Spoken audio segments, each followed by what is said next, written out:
Ladies and gentlemen, dear friends and colleagues, my name is Björn Forsén. I'm acting professor at the University of Helsinki.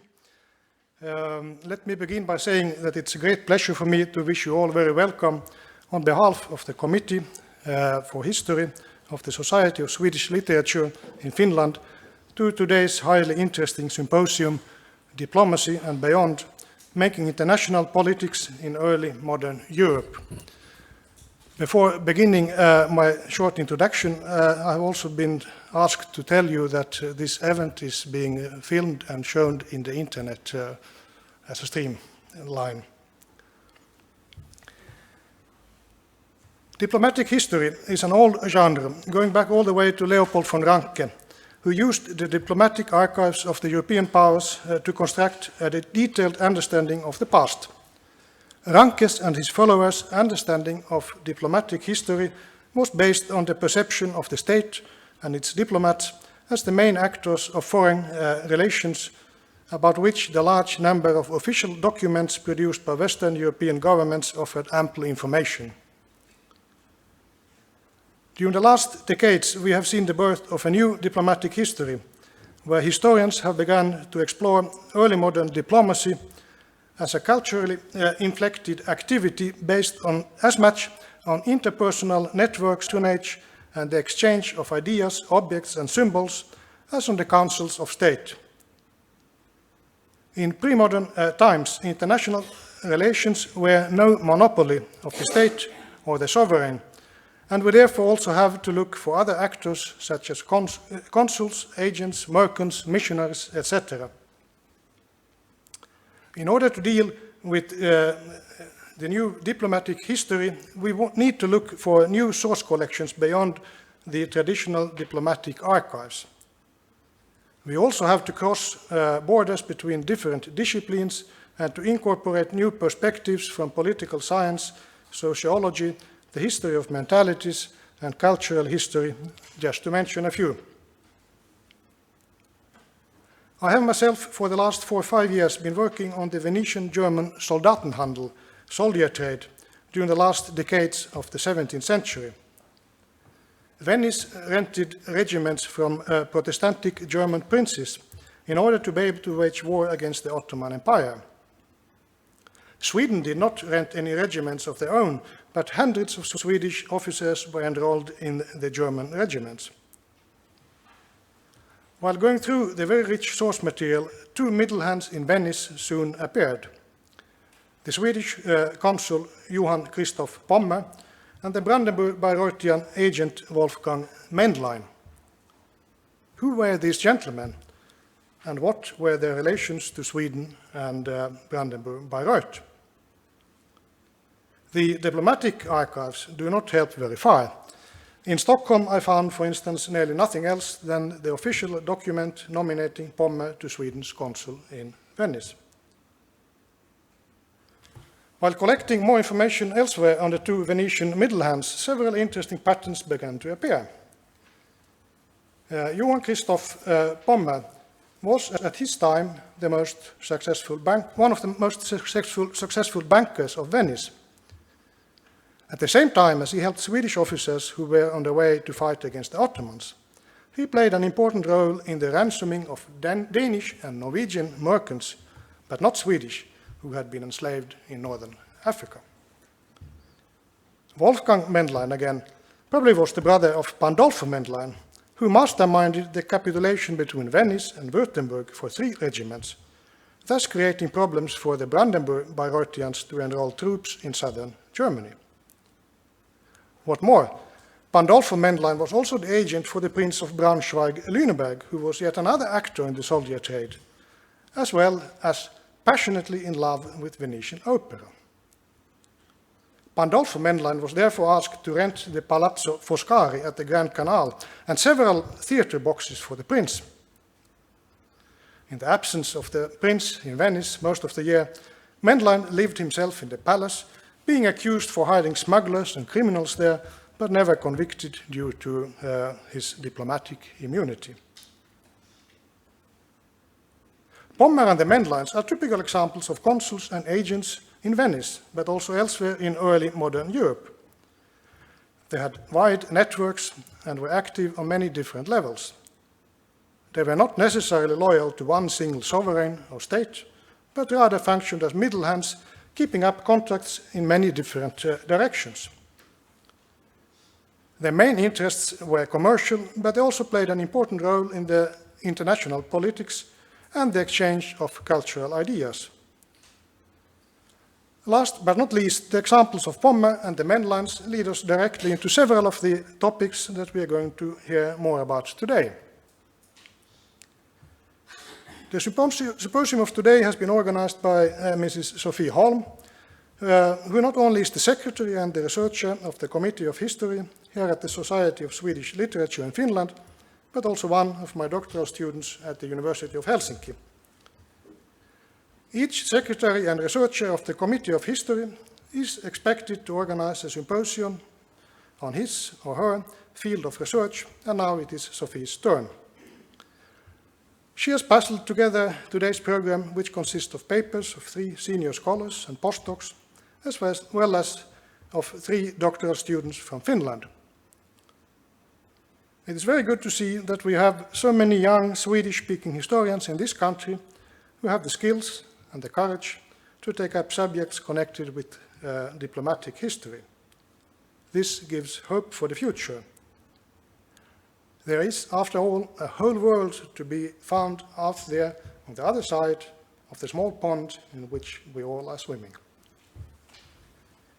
Ladies and gentlemen, it is time to proceed to the keynote speaker, that is Professor Hillard von Thiessen from the University of Rostock.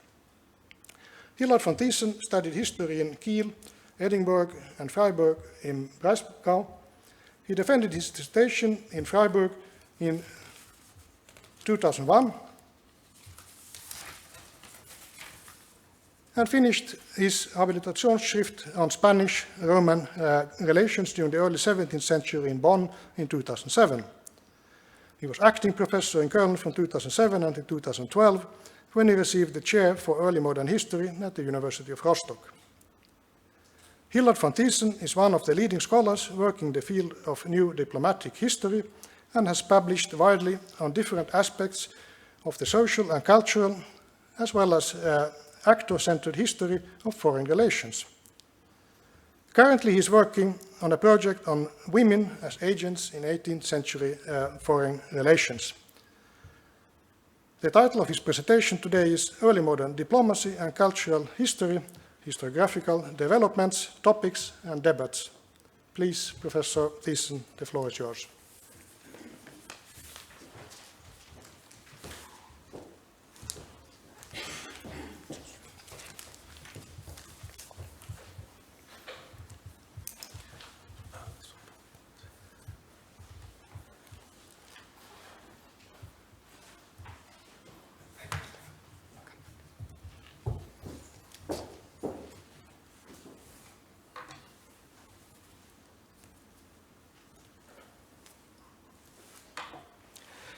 Thank you very much for your kind introduction, and thank you very much for the invitation to this conference. So now coming to early modern diplomacy and cultural history, historiographic developments, topics, and debates. Up to about the year 2000, works on the history of diplomacy tended to complain about the lack of interest for this field of research in historiography. Even worse, diplomatic history was associated with theoretical and methodological backwardness. Wilfried Loth stated that the historians working on that field, I quote, tend to invest little effort in explaining the theoretical design of their work, end of quote. All in all, diplomacy was regarded as somewhat boring research topic. However, the wind has changed dramatically since then. Just a few years later, in 2007, Hans-Christoph Kraus complained, as he called it, triumphalism of cultural history and the marginalization of political history of the classical Rankian type. In the following 40 minutes, I intend to take a close look at this historiographical change. What was going on in the field before the cultural turn? what developments provoked the change, which approaches were picked up to renew the history of diplomacy, and which new fields of research were opened up. I will focus on the early modern period not only because I am an early modernist, but also because early modern history played a key role in the adoption of culturalist approaches. Now, it works. Beforehand, a few definitions. I prefer the term foreign relations to international history because international implies the existence of national states and awards them a preeminent role in cross-border relations. Hence, the term undervalues non-state actors, and it doesn't fit to periods before nation-states came into full existence. Foreign relations is a more neutral term, which is not state-centered in itself. It implies relations with other political, social, or cultural entities across borders. Diplomacy somehow invokes old-fashioned historiography focused on the state and the deeds of men in its service. The term implies a certain professionalism. A diplomat is a person whose profession is the maintenance of relations with other political entities. It fits rather well to fully fledged modern states with elaborated bureaucracies and a specialized diplomatic apparatus, but much less to the early modern period in a way. Still, in light of the fact that the term is so common in English-speaking historiography, so that it would be a Herculean task to replace it, the best way out of this terminological problem is to define it in a way appropriate for the early modern period. I therefore understand diplomacy as a term describing the way how foreign relations were upheld by staff that was sent to foreign courts and cities or to congresses in order to put forward the interests of the princely master or republic at that place and to function as a hub of communication between two political entities. Diplomacy does not necessarily imply that staff working on this field is specifically trained for it or is pursuing a long-term career in that field. History of foreign relations shall be used as an umbrella term for the research on cross-border relations, while diplomacy has a more specific meaning as the practice of organizing these relations. Coming now to the history of historiography of diplomacy, it makes sense to start with Leopold von Ranke. His legacy is the focus on the state, as we just heard, as most important actor in foreign relations. He elevated and idealized the states as objectivations of God's mind. In Ranke's view, power politics is the driving force in history and ultimately of ethical nature.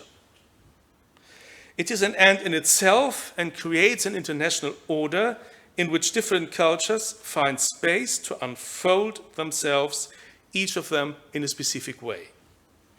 A number of additional basic assumptions generally associated with Ranke have actually been developed later by his followers, the neo-Rankianists. For example, they regarded all fields of policy secondary to foreign policy. The Rankian world is organized like a billiards table. States interact with each other like unified entities through their diplomacies or through war. Next to Germany, this model has found particular attention in American and English historiographies and political science and has been developed further there. The school of realism desacralized Ranke's concept of state and power. It doesn't regard power as an ethical principle any longer, but in a more Hobbesian way, as a force propelling the actions of states and their respective governments. In the realist's view, each state is striving for its own survival, if not enlargement, and it is doing this in competition to other states. Foreign policy and diplomacy, and if necessary war, are the means that are put forward by players acting as rational calculators. In this world, the interplay between power states is a kind of endless loop. There is no fundamental development in this international system, as it works according to timeless and everlasting rules. Historiography's task in such a world is to disclose the latent rules of this perpetual power machinery. The neorealists' focus on the state as prime actor in the timeless field of international relations, however, has finally proved fatal for its reception in medieval and early modern history. The perpetual billiards table model did not fit to the view of the state as an entity slowly growing from the late medieval periods on and changing its character and cohesion in this historical process. This historiographical process culminated in the deconstruction of absolutism by Nicholas and Schell in the early 1990s. Today, the early modern state is regarded as a political patchwork for which the term composite monarchy, as John H. Eliot has coined it, is the ideal type. The early modern state was not a central state with a government evenly reigning its territory, but a cluster of territories, all with their own legal system, privileges, institutions, and customs under one ruler. A composite state like this was kept together by patronage and personal loyalties. Governing such a state was done in a complicated process of conflict and consensus with a rule that was personal, not abstract. Historizing the state, and by stressing the differences between its pre-modern and modern forms, withdrew plausibility from the notion of international relations as a field dominated by timeless rules. When the state had fundamentally changed its character, when that is the case, then the system of states most likely had done so as well. In French and German historiography, the impact of early modern state building on the shape of the European system of powers was discussed particularly in the 1980s and 1990s. In the view of historians like Heinz Schilling, the European order was changing from a hierarchy of princes to a state system. Schilling and his generation, all in all, substituted the old timeless model with a teleological approach.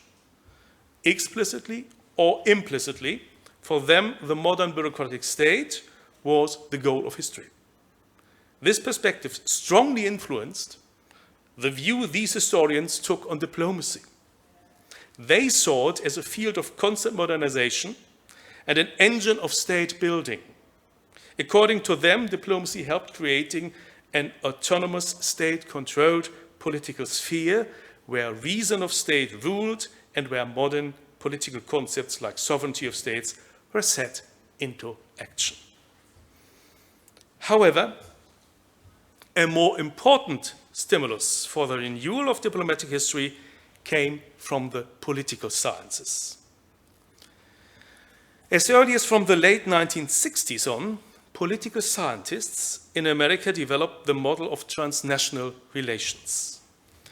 It reflects a certain loss of influence of state actors in international relations in the second half of the 20th century, when supranational and non-governmental organizations, as well as global players in the field of economy, were at rise.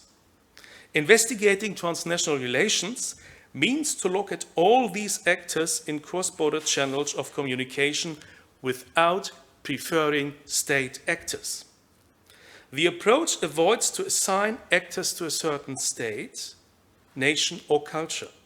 In contrast, it concentrates more on communication and relationships instead of allocating actors to a certain cultural state. Thereby, it conceptualizes the impact of mediators go-betweens, and actors in third spaces. From around the late 1990s on, the transnational model was taken up enthusiastically by both contemporary and pre-modern historians.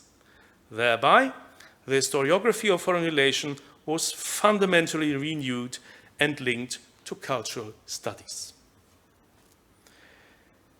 For the history of early modern foreign relations and diplomacy, concepts of transnationality were particularly attractive because they finally allowed historians to overcome the state-centered billiard approach.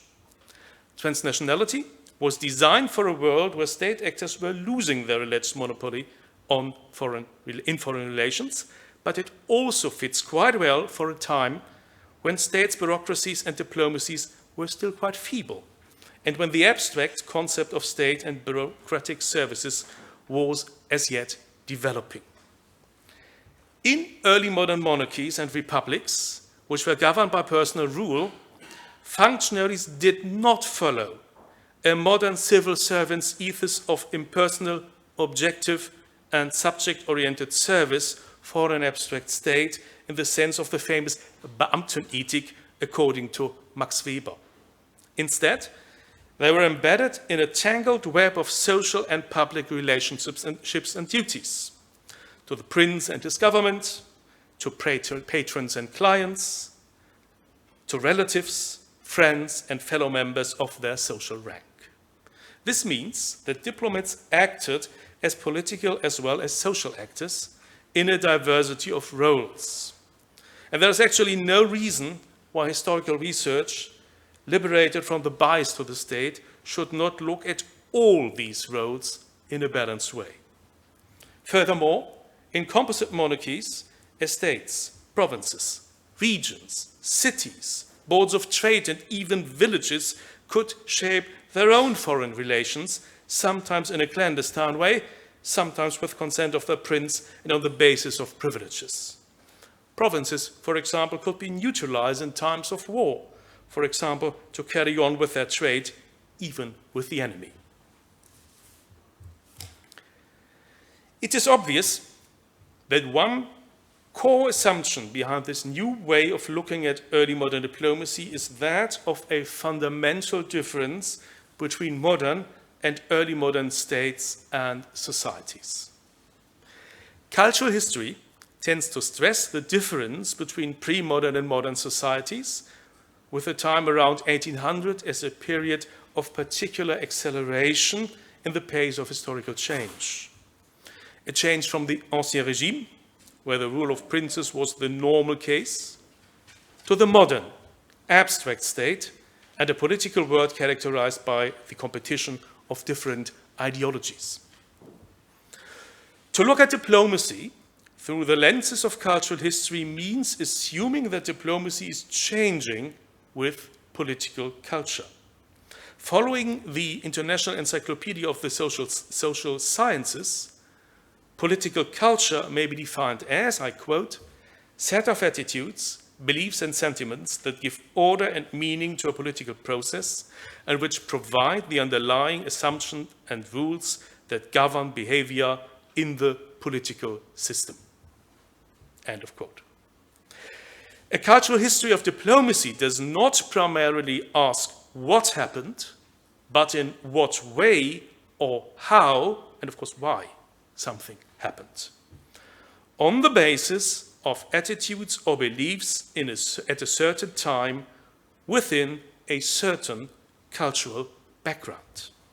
The history of political culture looks for discourses, for patterns and scopes of action, for the way the world was interpreted and how these interpretations were implemented in practice, and for symbols and their meaning. And furthermore, it looks for change in processes in these fields.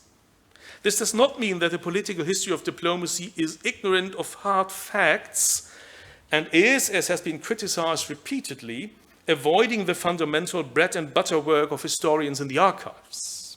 On the contrary, it works on the basis of case studies and indeed looks for diplomatic practice, but it is not content with reconstructing some facts or the actual process which finally led to a certain political decision, like the who's-done-it in a crime story. The history of political culture takes up the challenge to ask for what structures, patterns, and processes were behind the facts.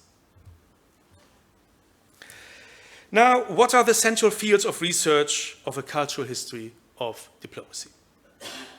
The methodological change in diplomatic history has not only generated new questions, theory, and models, and thereby renewed a traditional subject. It has also opened up new topics and subjects of research ignored or neglected before. One important question of recent research is in what kind of power systems diplomats were acting and in which way they perceived them. A general methodological problem of the analysis of foreign policy, orders, and power relations is that they are not visible entities. Although they are partly based on material facts like resources of political entities and the strength of military forces, of course, first and foremost, orders of power are discursive constructions. Actors believe to live in a certain order and act accordingly. Hence, their scope of action is determined by the imagined order they believe to live in. This term is based on Benedict Anderson's term imagined community, in which he coined with regard to the nation, a community socially constructed but too large to be actually experienced by its members in a material, palpable way. The same is true for the European order. It is an imagined community, conveyed on various ways of communication. One, if not the most important of these ways of communication, was the diplomatic ceremonial. In classical studies on diplomacy, ceremonies were regarded as somewhat superfluous, idle, and tedious happenings, mere elements of decoration, to be neglected by historians. However, the disturbing fact that early modern actors, particularly in the 16th, 17th, and early 18th centuries, were engaged in ceremonial conflicts with utmost eagerness has to be explained. This has been done by research on symbolism in political culture, particularly in Münster and Westphalia, at the chair of Barbara Stolberg-Rillinger. A major result of this research is that diplomatic ceremony, and in particular precedents, did not just depict the political order, but constituted it. Hence, the diplomatic ceremonial was a highly competitive field where diplomats, as representatives of their respective masters, set out the order of the European princes. Precedence conflicts show quite clearly that this order was perceived as a God-given hierarchy with the emperor on the top. The problem was that, on the one hand, God's creation in itself was, of course, indisputable. However, this is only true for the hierarchy and principle. In contrast, the actual sequence of this order was due to human interpretation and therefore subject to bitter disputes. Indeed, hierarchy disputes have been identified as one of the reasons for the high frequency of wars in the early modern periods. Diplomats acting in the roles of representatives of their masters and their respective honor and rank were forced to act quite undiplomatically if their master's rank was at stake. There is another point which becomes obvious in diplomatic ceremonial. It was not about states in the first instance, but about princes and dynasties. What traditional history had called an international order was, as Lucien Belli has put it, actually a société des princes. This means that relations between states were not just political, but also social relationships. Diplomats, in particular those from the high nobility, therefore were and acted like servants of princes and found themselves in a personal relationship to their master. However, during the late 16th and 17th centuries, an alternative model of the Latin Christian European order came up in competition with the hierarchical model. It assumed that the common quality of princes and rulers over the subjects was more important than differences between ranks between princes. This view was particularly propagated by scholars in public law.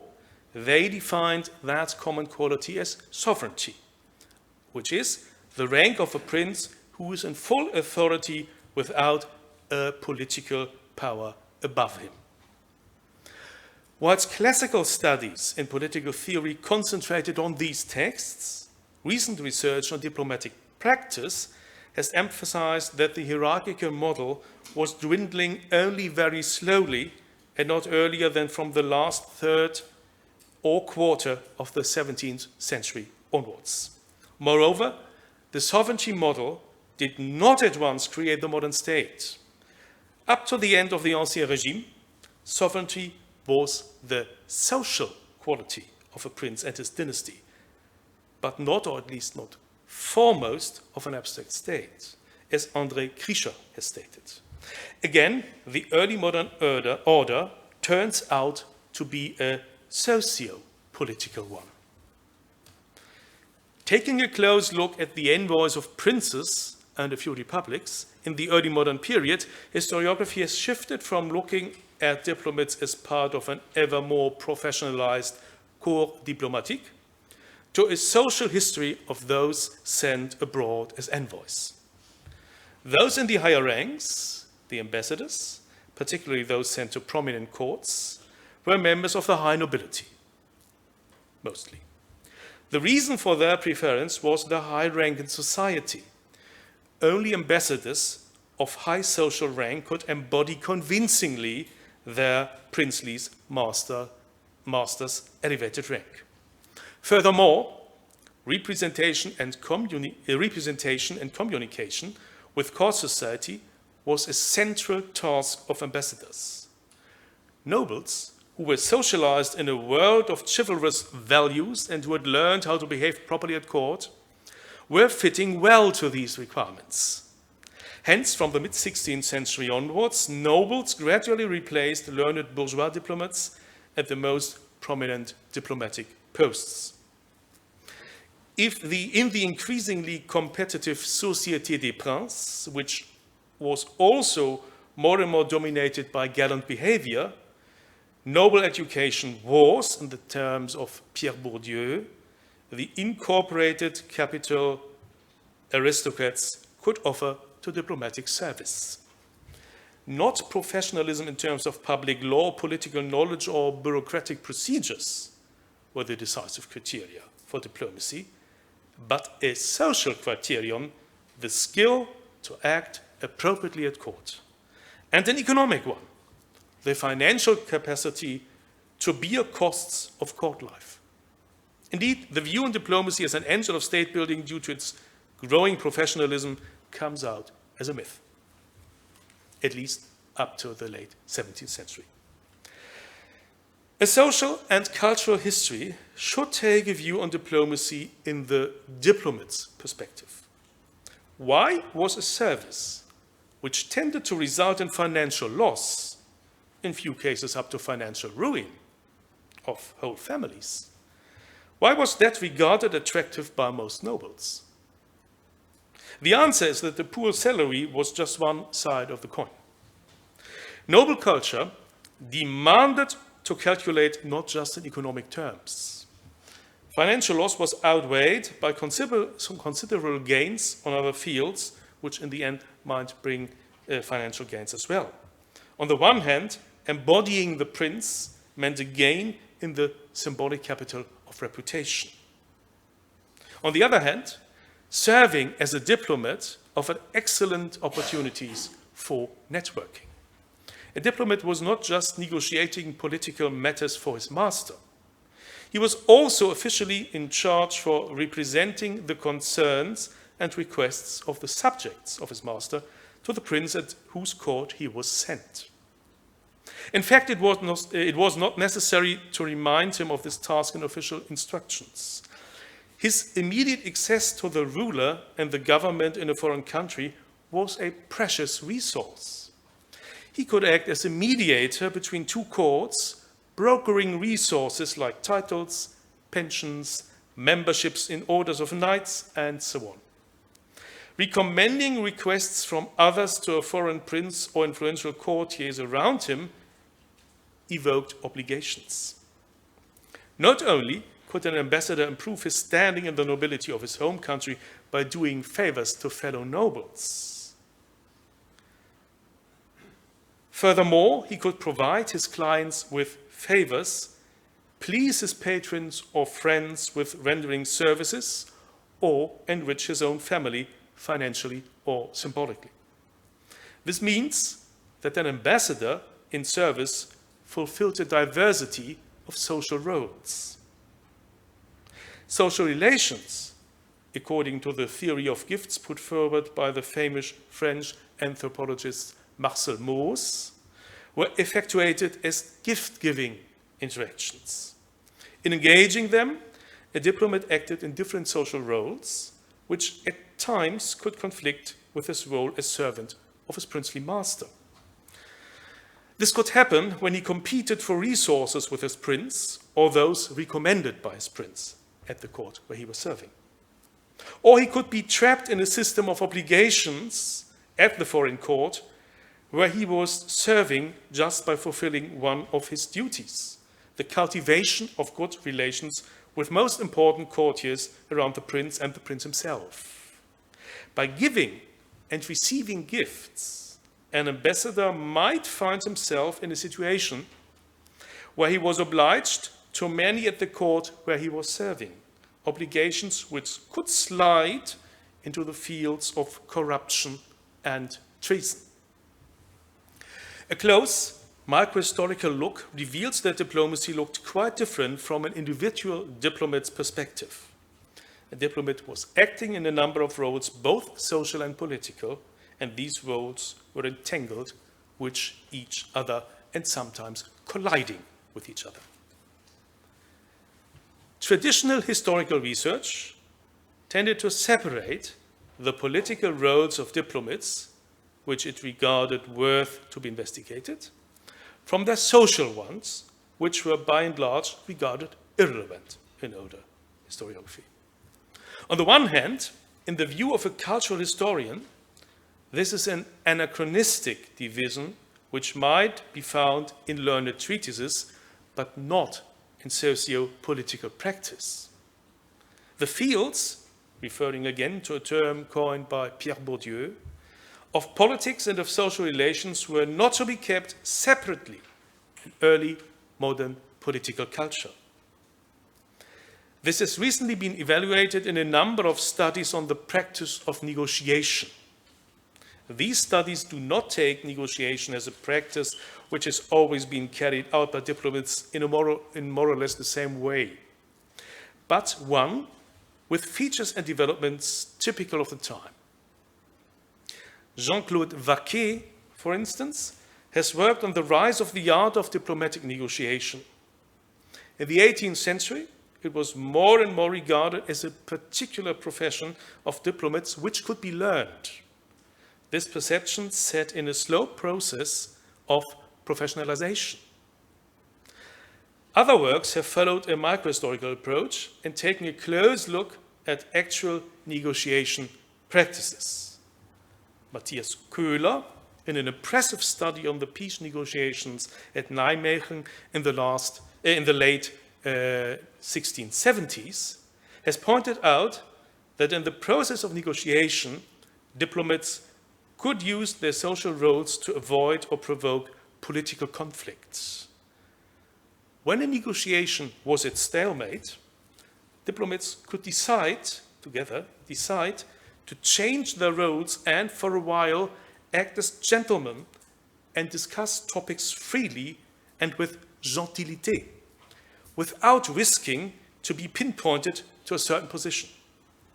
When, in this way, a compromise was found, a change of role was implemented again, and the compromise, found in gentlemanly discourse, was officially approved, finally. Köhler also demonstrates how symbolic expressions of impoliteness could be used to send messages to the other side in a negotiation. Other studies take a close look how trust was evoked in negotiations, showing that common social values like the ethos of a noble or the rules of patronage did fulfill this purpose. It is fascinating how the microhistory of negotiation has developed in recent years.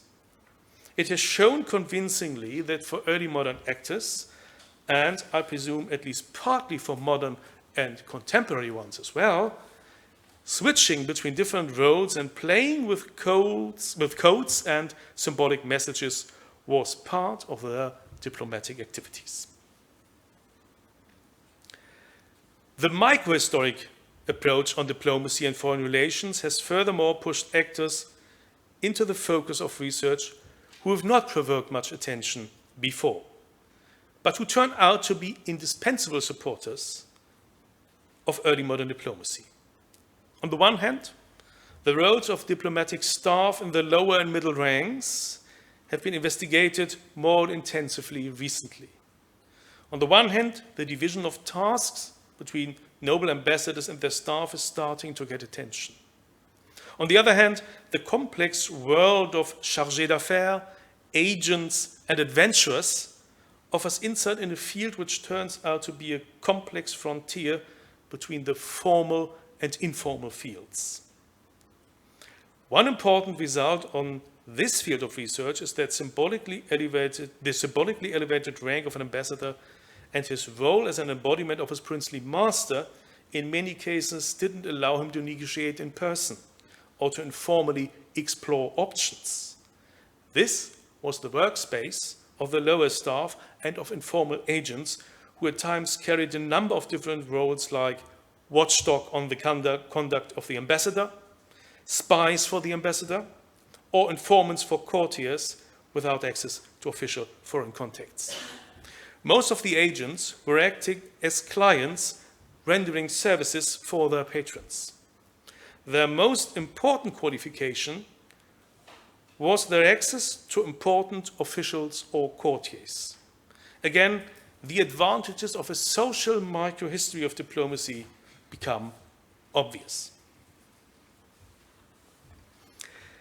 One has to keep in mind that early modern diplomacy was first and foremost carried out in the world of the court. In most cases, the courts were the place where the decision-making process was going on. With diplomacy being court-bound, a group of actors ignored until recently has found attention in historical research, recently women. Although the early modern period most certainly was not the golden age of female influence, and the gender of early modern politics was definitely male. In socio-political practice, the involvement of female actors was a systemic necessity. At court, noble women could not only serve as officials, for example, court ladies and court officers, they were also quite influential in a number of matters.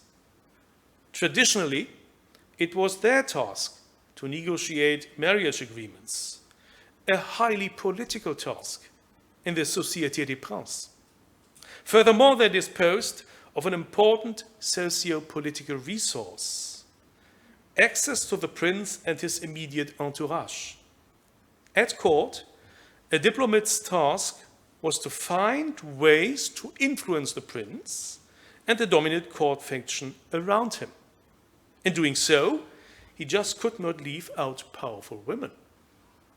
Therefore, naturally, a diplomat or an agent had to keep contact to court ladies, wives of powerful courtiers, and even the mistress of a prince. A court lady with contacts to foreign courts could act as an informal envoy, or a mediator between princes. And she could do this much more discreet and therefore much more effectively than any official male ambassador. It is one of the most important results of recent research on the gender of diplomacy that although politics in theory definitely is of male gender, the court as an important field of action in diplomacy was, one could say, bisexual in gender. A large field of research still to be examined is that of the socio-political roles and scope of action of wives of diplomats. The court was not only the most important environment of diplomacy, it also set the values and the habitus of diplomats. A noble diplomat could be sent to almost any court in Western or Central Europe. He would always feel somewhat familiar with the ceremonies and the codes of behavior there. Although, alas, many diplomats from Southern Europe tended to regard German and Scandinavian courts a little barbaric, but not as fundamentally culturally alien, more as poor seedlings of a commonly shared court culture. Hence, strong experiences of intercultural differences were commonly rare in early modern European diplomacy within Christian Europe, albeit with a few exceptions. Of course, confessional differences were sometimes strongly felt.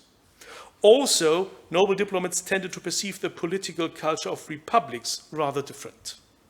This was, for example, the case in Switzerland, where diplomats from France, Spain, or German courts often complained about the lack of trustworthiness of the local magnates and of their greediness. The problem was that these rustic bourgeois were not accepted as part of the noble sphere of values. Hence, noble ambassadors attributed to them a marked otherness. So interculturality as a field of research in the history of diplomacy have proved much more fruitful outside Latin Christian Europe.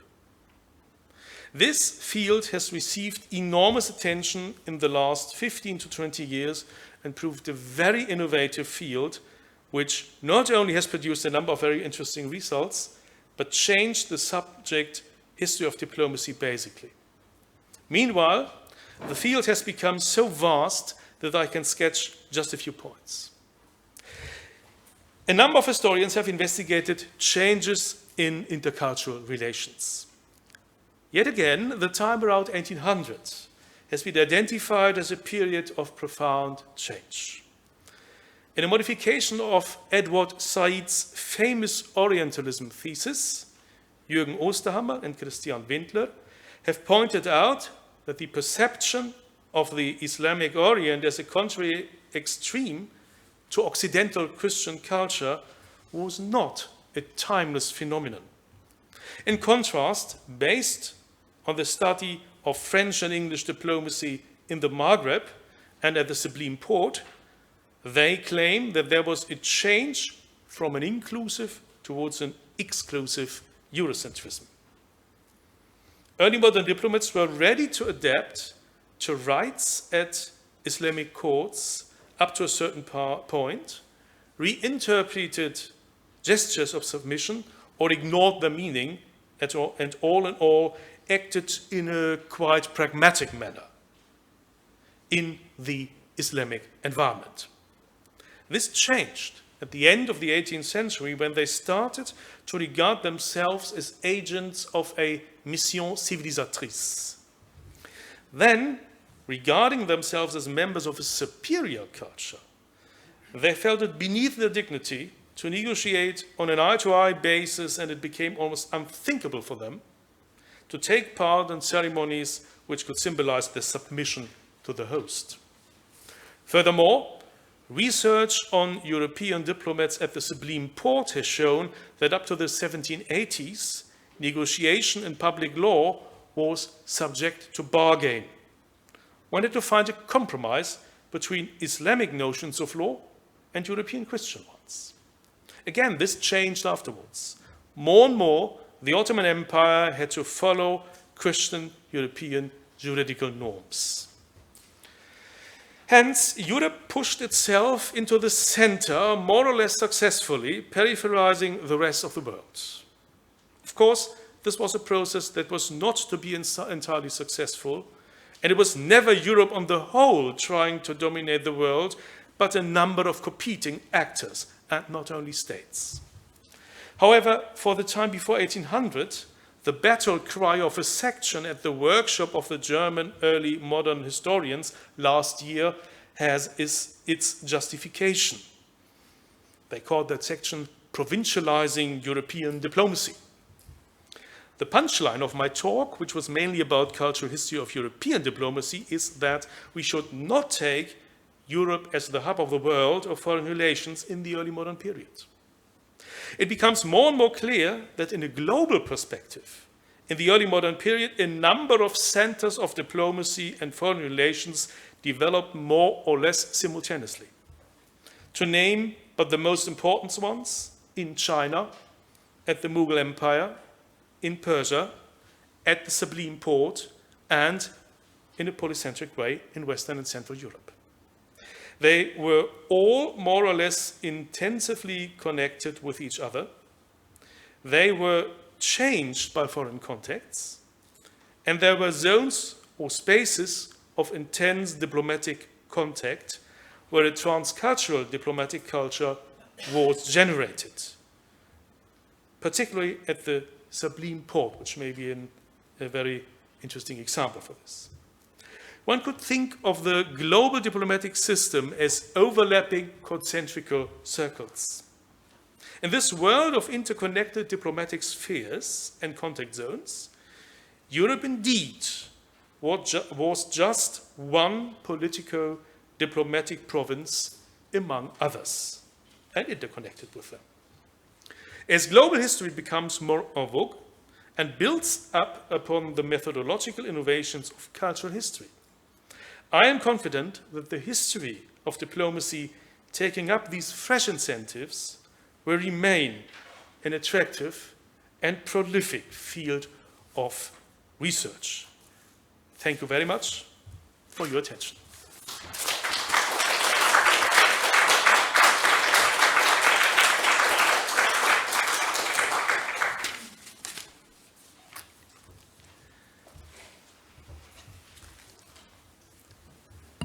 Thank you very much for this very interesting overview of the diplomatic history, development of diplomatic history, and what the new diplomatic history, or what you prefer to call the cultural history of diplomacy, actually is about. We now have time for discussion.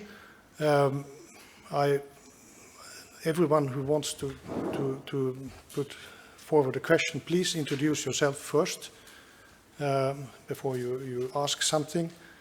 I could perhaps begin myself by asking something which, I mean, you spoke about it in a way, but perhaps you want to elaborate a little bit on it. Leopold von Ranke was, of course, very much a child of his own time, as we all are, and he lived in a period of time when the ideal state was the national state, of course, the strong national state where also the diplomat was very important, and the diplomats had, because of the strong national states, a very special role, and that is, of course, the reason why he saw early modern diplomatic history through this lens, in a sense. But now today we are living in a different world where I mean, we still have national states, but the role of the national states is changing, and the role of diplomacy is changing very much, where the diplomats today not anymore are as important for the foreign relations as they used to be in Leopold von Ranke's time. And I wonder how much we are also, of course, in a sense, children of our own time, and the way we start to look at the history of diplomacy is of course, in a sense, I suppose you agree on it, but dependent on our own times, and perhaps you wanted to elaborate a little bit on this question. Indeed, I do agree. Of course, it was the experience of a world where the importance of nation state was going down again, especially in the world after World War II, that was opening up concepts like transnational relations. Of course, this needed much time before it just came over from political sciences to history. But of course, it is the experience we make that makes it possible for us to look whether there are parallels in contemporary diplomacy and in early modern diplomacy. In a way, diplomacy as it develops today becomes a little more similar to early modern diplomacy again than there was a parallelity between early modern and modern diplomacy. That's quite an interesting development. And actually, I wonder what happens these years regarding to our view on diplomacy as we all experience a world where rules on the international fields are crumbling. And what I find particularly thrilling is that we are living in a world with actors which have entirely different views on how the international order works. If you look at the Russian president, he has an entirely different view on how international order works and should work than, for example, the American president or Jean-Claude Juncker. So it's a kind of these different perceptions at the same time. That again is a parallel to the early modern world when we had these two order models of the hierarchy of princes like a pyramid, with all this struggle between the different ranks, and the world of sovereign princes, where the common quality of sovereignty is the most important thing, and where therefore all states are in terms of international law, of course not in terms of power, but in terms of international law, equal. And in a way, this order has again been contested by the rise of supranational actors, by the postmodern world, and now it's shaken again. I don't know how this will end up. It's sometimes quite disturbing to see the news these days when one sees again how, for example, military power has become a means in international policy which is used openly. Of course, there's no time in international history when all actors acted according to the rules. But at least they try to give the impression they do. For example, when the US tried to foster the Contras in Nicaragua, they didn't that openly, of course. It had to be done clandestine. Today, when you see what Russia does in Syria, this is partly clandestine. My impression is the Russian government wants us to see that Russia is prepared to take military action if it regards as necessary. So that's much more open. And they give us the kind of the mission. We think we are not in a way, we are not in the position in the international order we want and not the position we should get.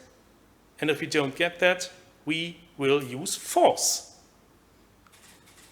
But again, you see, that's a different of international orders. For the American administration, this is outrageous. They understand that very well, but it is in a way outrageous to do it in such an open way. And let's see how it comes out. We will see. Well, thank you. Force has always been the last means of politics. The last means. Yes, wasn't that also Clausewitz already who said it? But anyway, the floor is open for more questions from you. Do we have any questions to our keynote speaker? I can ask a question if nobody else has. I'm Sophie Holm. To something quite different, the sources. Would you say that the developments within diplomatic history in the last decades, that it has made us also better readers of early modern diplomatic sources, because it makes us more aware of the fact that they are performing just one role when they are writing, for example, official dispatches, and that they are doing a lot more on the side. Yeah, that's quite interesting. I like this question because it reminds you of my first days in the archives of the Spanish crown in Simancas, when I had to consult an enormous amount of diplomatic correspondence.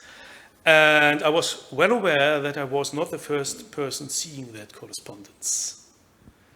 And I looked through it, and I was in a way totally troubled because there were so many things in these correspondences I've never read about in literature. And I was asking myself, why did they ignore that? Of course, that again shows it's the lenses with which you look on the sources. For a Rankian historian, this was just all these patronage matters, all these gratulations.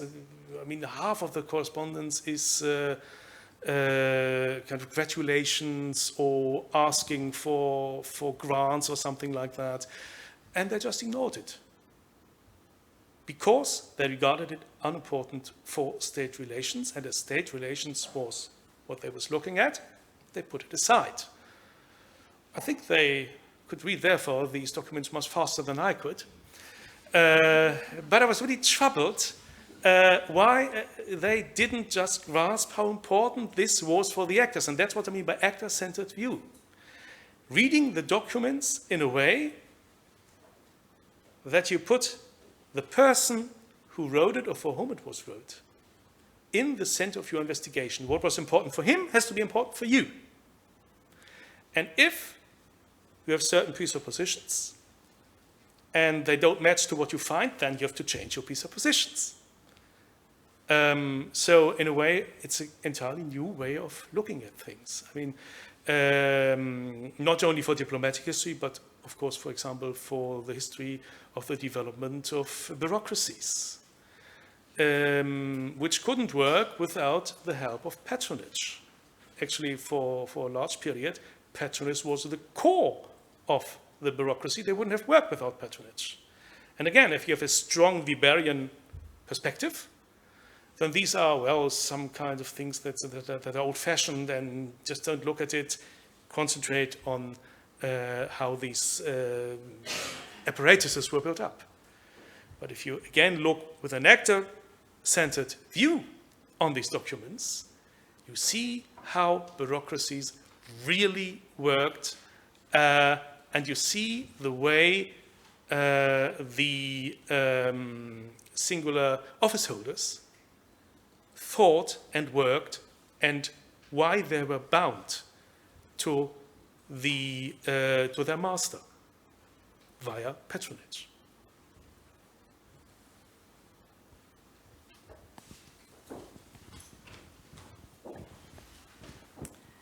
My name is Henrika Tandefelt. I come from the University of Helsinki, a historian. I have to start by saying thank you for this lovely talk, really interesting and well put. I also want to ask you about sources when Sophie started, because I think that Björn mentioned when introducing you that you now are working on this topic of women in diplomacy that you also mentioned. And I was wondering if, or did you find it harder or actually easy to find sources for this? And how have you been working? Now, what sources do you use? Well, the problem is, actually, I didn't look for the sources, but the PhD candidates did. but it was very interesting to. It's already finished by now, that project, and the first books of this project have been published. First of all, of course, you have to be lucky to find sources where women are even mentioned. And it's interesting to see that in many ways, official diplomats are always shy to write to their master or to the Secretary of State at home to what extent they based their context at court on women. So you have to find cases where it's becoming more obvious. For example, when you have unofficial letter correspondences. This is the case for letters between the French and Spanish courts in the very early 18th century. That was at the time when Philip V was newly installed in Spain. The war was going on, the War of the Spanish Succession. He was in a very unsure position. And, of course, as a Bourbon, he was a relative to Louis XIV. And Louis wanted to control him. And he didn't do this via the ambassador. That wasn't the right way. That was not the task of an official ambassador. But via a lady at court.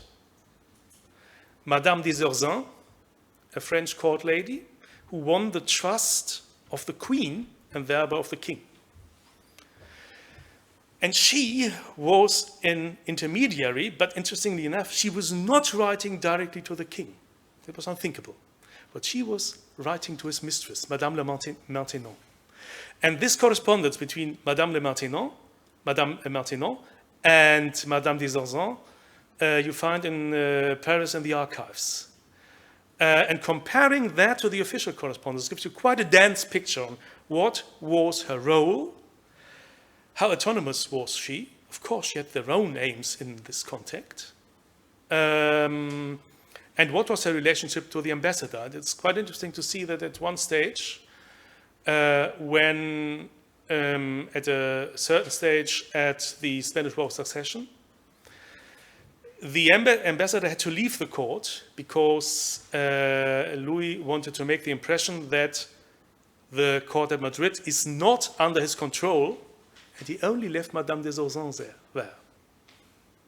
But there was no official correspondence any longer. She, at that period, was the actual diplomat. So that's one thing. The other is, it's very interesting, the case of mistresses of the French kings. Particularly from the moment on when there was a maîtresse déclarée, which means a maîtresse who was, in a way, a court official.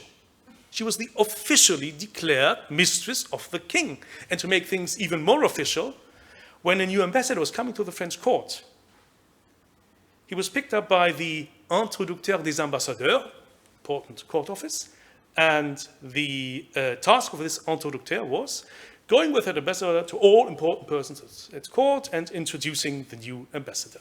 So he's going to the royal family, of course, and just immediately after it, officially, he was going to the mistress, or to the maîtresse déclarée. Of course, not to any kind of these young ladies, no, to the maîtresse déclarée, which at times wasn't really the one who was having sexual contact with the king, but who was a person of trust. Madame Pompadour, for example, only in the first years in her relationship to Louis XV, was in actual sexual contact with him. I mean, that's the way they came into contact with each other. But she liked her very much beyond the sexual sphere. And so afterwards, he was just changing his sexual partners, but Madame Maintenon remained maîtresse déclarée. And she was a key person for the negotiations, for for the how's it called, the diplomatic revolution, the new contact between the Habsburg court in Vienna and the French court, something unthinkable before, and it was done in her rooms. Again, that was functional because if any official ambassador was involved there, all the other ambassadors would have noted. It was done more discreet and more effectively in her chateau somewhere a little outside court. And she was always present. It's quite interesting to see. And you see, there are even pictures of Madame Pompadour, where you can see her sitting and having papers in her hand. Well, these are note papers for a theater, but that's not all. She has letters piled upon a desk. There is the encyclopédie. You can see it, the encyclopédie in her shelf. She depicted herself as a learned and as an influential woman. And that was too much. There was much critique coming up. And afterwards, the pictures, the late pictures of the Pompadour are neatly dressed, doing some work on clothes or something like that. So you see, that's again, official discourse doesn't allow influence of women. Social practice or socio-political practice does indeed. And there's much more research to be done. But again, referring to a question, you always have to be lucky to have sources. In the case of the Pompadour, there are many sources because her role was so important. In that case, diplomats had to write about it. And after a while, all the other diplomats found out, oh, what's going on there? The Habsburg and Bourbon going together, that can't be. And why is the Pompadour always around? So you can see they found that out. So you have rich source material. But of course, these are exceptions. But when you find them, it's fascinating work. I'm sorry I didn't it myself, but it was really, really thrilling just to have the PhD candidates telling about it and speaking with them about the project. I did that together with Christian Windler.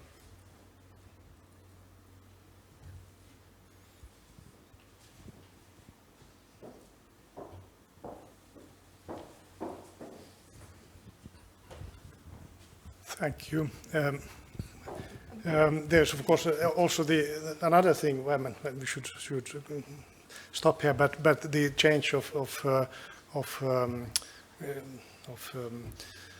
in the digitalization, which makes it also easy to find sources in totally different archives than what you thought anybody would ever have thought, because people move around in the early modern period. At least as much as they do today. So they may pop up somewhere, a totally different place, and suddenly you stumble on some kind of correspondence which may open up new perspectives.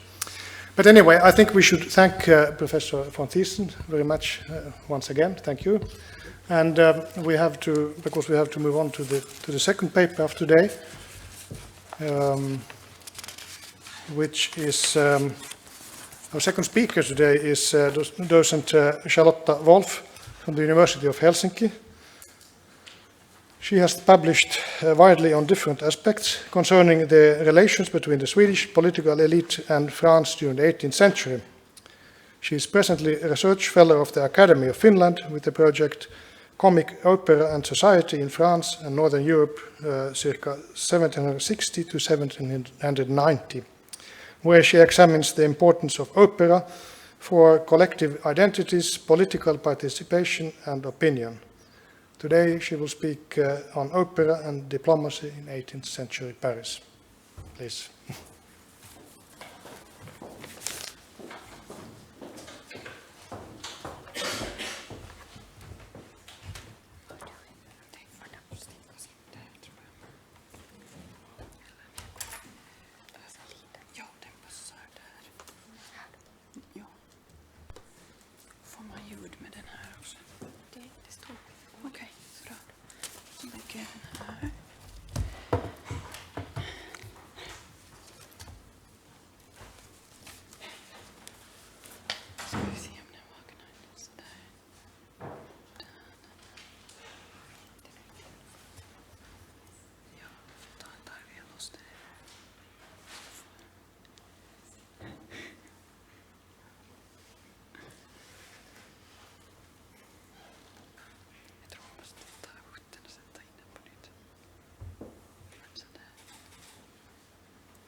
Ja, jag får prova att ta ut den och sticka in den på nytt. Det brukar hjälpa.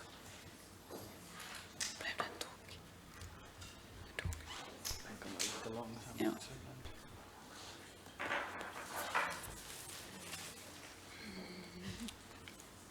Det här ser lovande. Jo.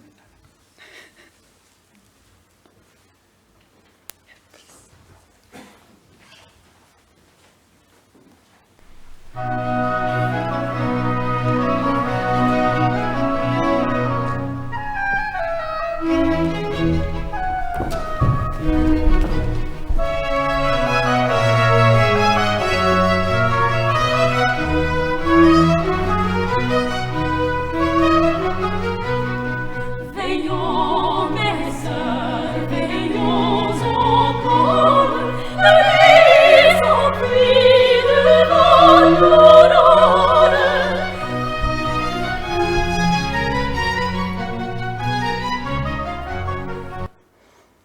So, this is an extract from Grétry's opera ballet Zémire et Azor, the trio Veillons, mes sœurs, veillons, which was composed by this Walloon composer André Grétry in 1771 and performed at the Fontainebleau Court Theatre in November that year and a few weeks later at the Hôtel de Bourgogne, where the Comédie Italienne then worked at that time. This trio made a very strong impression on, among others, the Swedish envoy Count Gustav Philip Kreutz, who in the middle of some very important political discussion would exclaim, "Isn't this trio wonderful? No, say it is divine, isn't it?" Why was this matter of Grétry's opera ballet so important for the envoy? He was not the only one deeply engaged in operatic aesthetics at the time.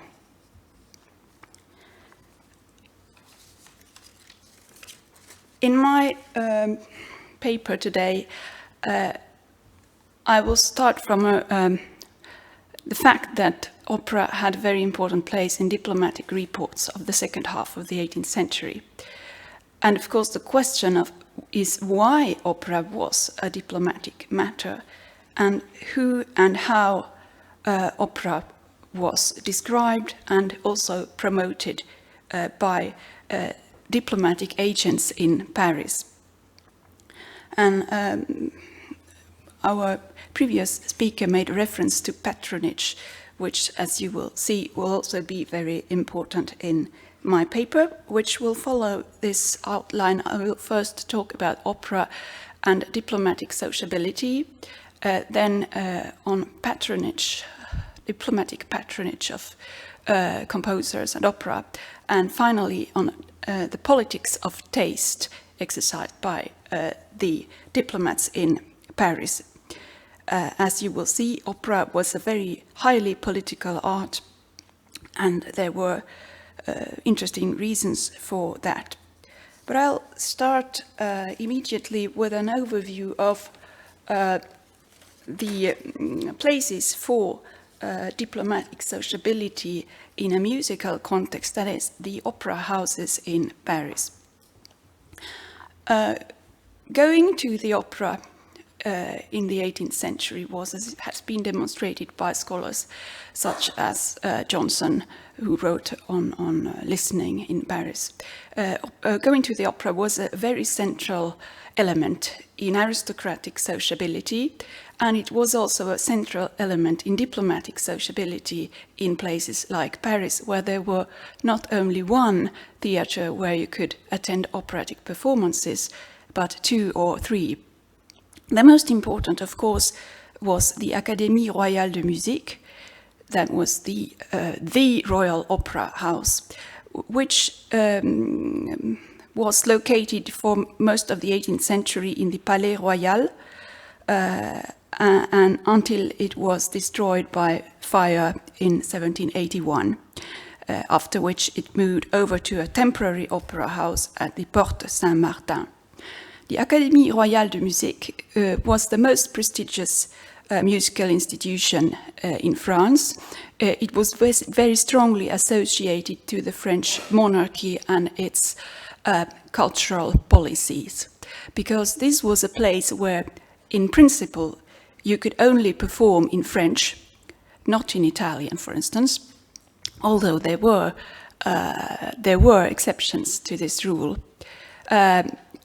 And it was a place where, as the plays performed, the operas performed, there was supposed to be in French. They were also supposed to conform to the French aesthetic of the so-called tragédie lyrique, in other words, French opera seria, which was sung entirely, so there were no spoken dialogues. And this tragédie lyrique, lyrical tragedy, also, of course, favored classical subjects from history and mythology, and was the highest operatic art in France.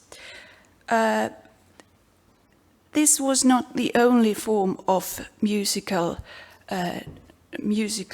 theatre that you could attend in Paris. There were also other kinds of operatic performances.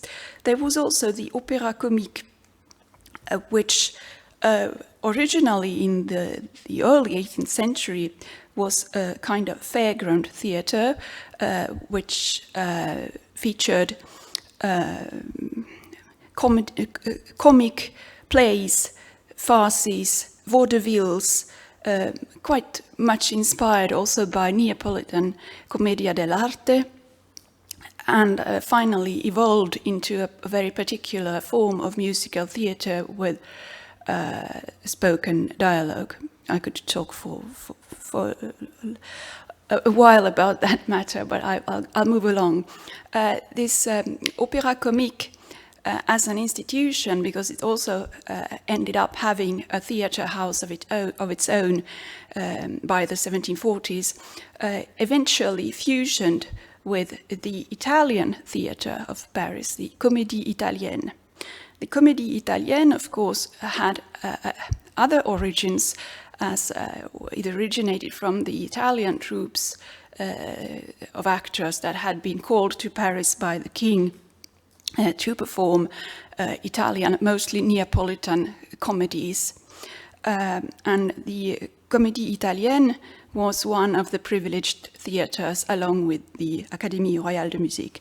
And when the Opéra Comique was fusioned with the Comédie Italienne in 1762, this meant also a very invigorating new comic resource for that theatre, which started to develop a new operatic genre known as the French opéra comique, with essentially Italian-inspired music and French comedies of manners. So you would have these very typical 18th century comedies of manners with arietas in Italian style in the middle.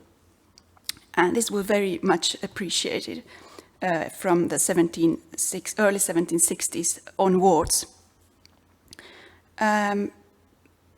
This brief overview immediately also points out this dichotomy between French and Italian music in Paris, and is Italian influence in the Comédie Italienne was strengthened from the 1750s onwards, also by the fact that in 1752 Pergolesi's La Serva Padrona, which is a Neapolitan opera buffa, was performed nowhere else than at the Académie Royale de Musique during an intermission. This was a scandal, and after this also started the big French debate called La Querelle des Bouffons, the struggle between those who fancied French opera and those who fancied Italian opera, and which lasted for several years and was one of the main cultural debates in France in the 1750s. And of course, the foreign diplomats also took position in these aesthetic quarrels of the second half of the 18th century. And many of them went to the opera. For instance, this Swedish diplomat, the Swedish envoy, Claes Ekeblad, who was the Swedish diplomatic representative in Paris in 1742, 1744, went to all theatres in Paris and also took notes of everything he saw and everything he heard. And from those notes, we know that he particularly appreciated Rameau's operas.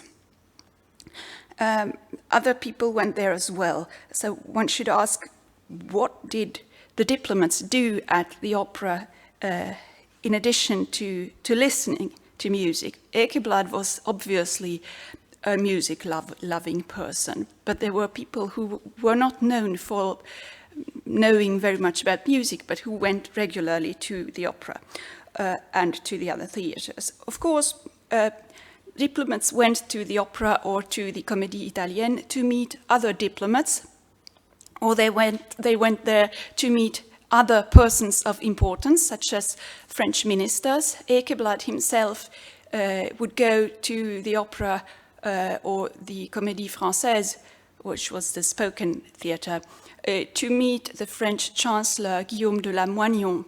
And in his archives we find small billets with text like "Meet me in my loge tonight at the opera," and signed by a certain minister or other persons of high social life, high aristocratic circles in Paris. And of course, people went to the opera just to have fun, like in this engraving, to meet women and to socialize. Going to the opera, this political sociability I mentioned a little earlier, of course, was very interesting. The opera was a very interesting place for that, because you could talk, you could chit-chat over politics without being overheard, because there was a lot of noise going on, music and people talking and so on.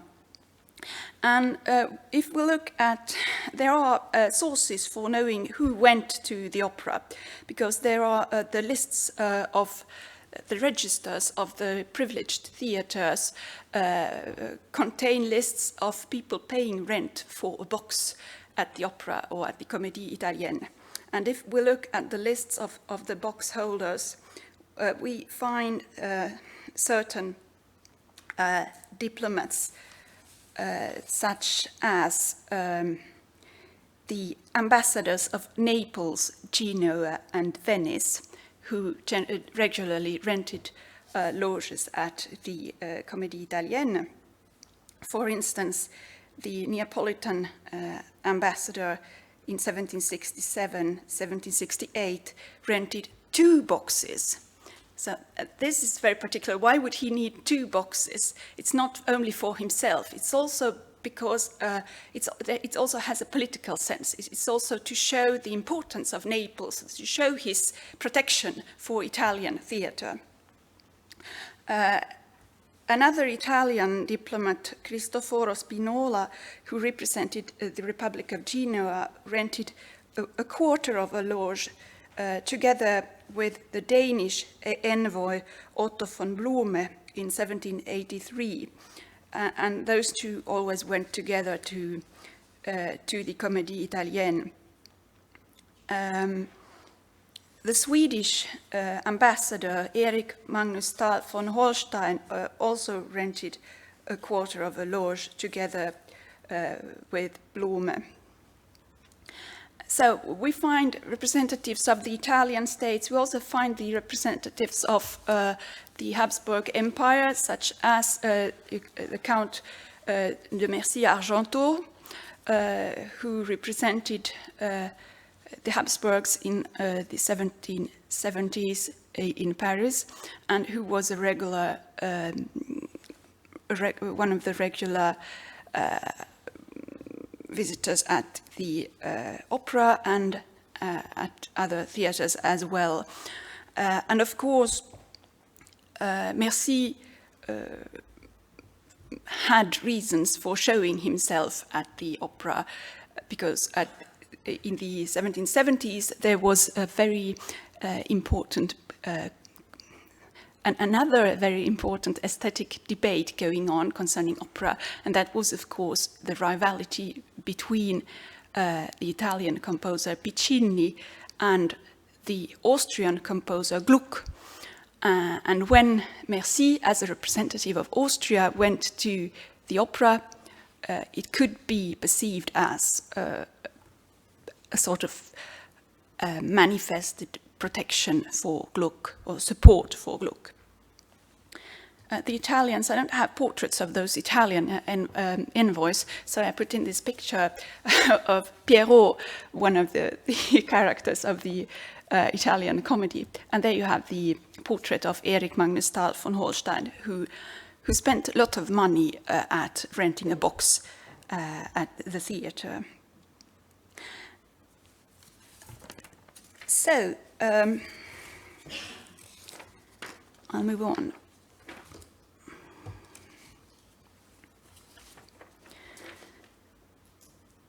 So, if you notice that there were, if I now move on to my second part on patronage, there are a few states or a few areas in Europe which dominate when we look at diplomats present at the opera or at the Comédie Italienne. The Empire, the Italian states, in particular Naples, Genoa and Venice, and Scandinavia with Blume and Stahl von Holstein. Now, I talked about Stahl, but actually he was, although a passionate opera goer, not the most important of the Scandinavian protectors of opera in Paris. Of course, the most important one was Count Kreutz. Count Kreutz protected opera in many, many ways, and he became in French cultural life a very well-known figure at that time, because he was also very well connected to the encyclopédistes, so the French radical philosophers, above all Marmontel, who was his best friend in Paris. And Marmontel was also very involved in the aesthetic debates on how to develop opera. And in the aesthetic controversies on opera, Kreutz would be one of those who favored Italian music and French comedy. So that means that in practice he would be one of the supporters of the new style of opéra comique, and above all composer Grétry. Kreutz was Grétry's first protector in Paris. Grétry, the composer of the piece I played to you at the beginning. And Grétry also dedicated his first successful opéra comique to Count Kreutz, Le Huron. And you can see the first page with the dedicacy, and here is the dedicacy itself. Kreutz was the one who, in a way, saved Grétry from failure.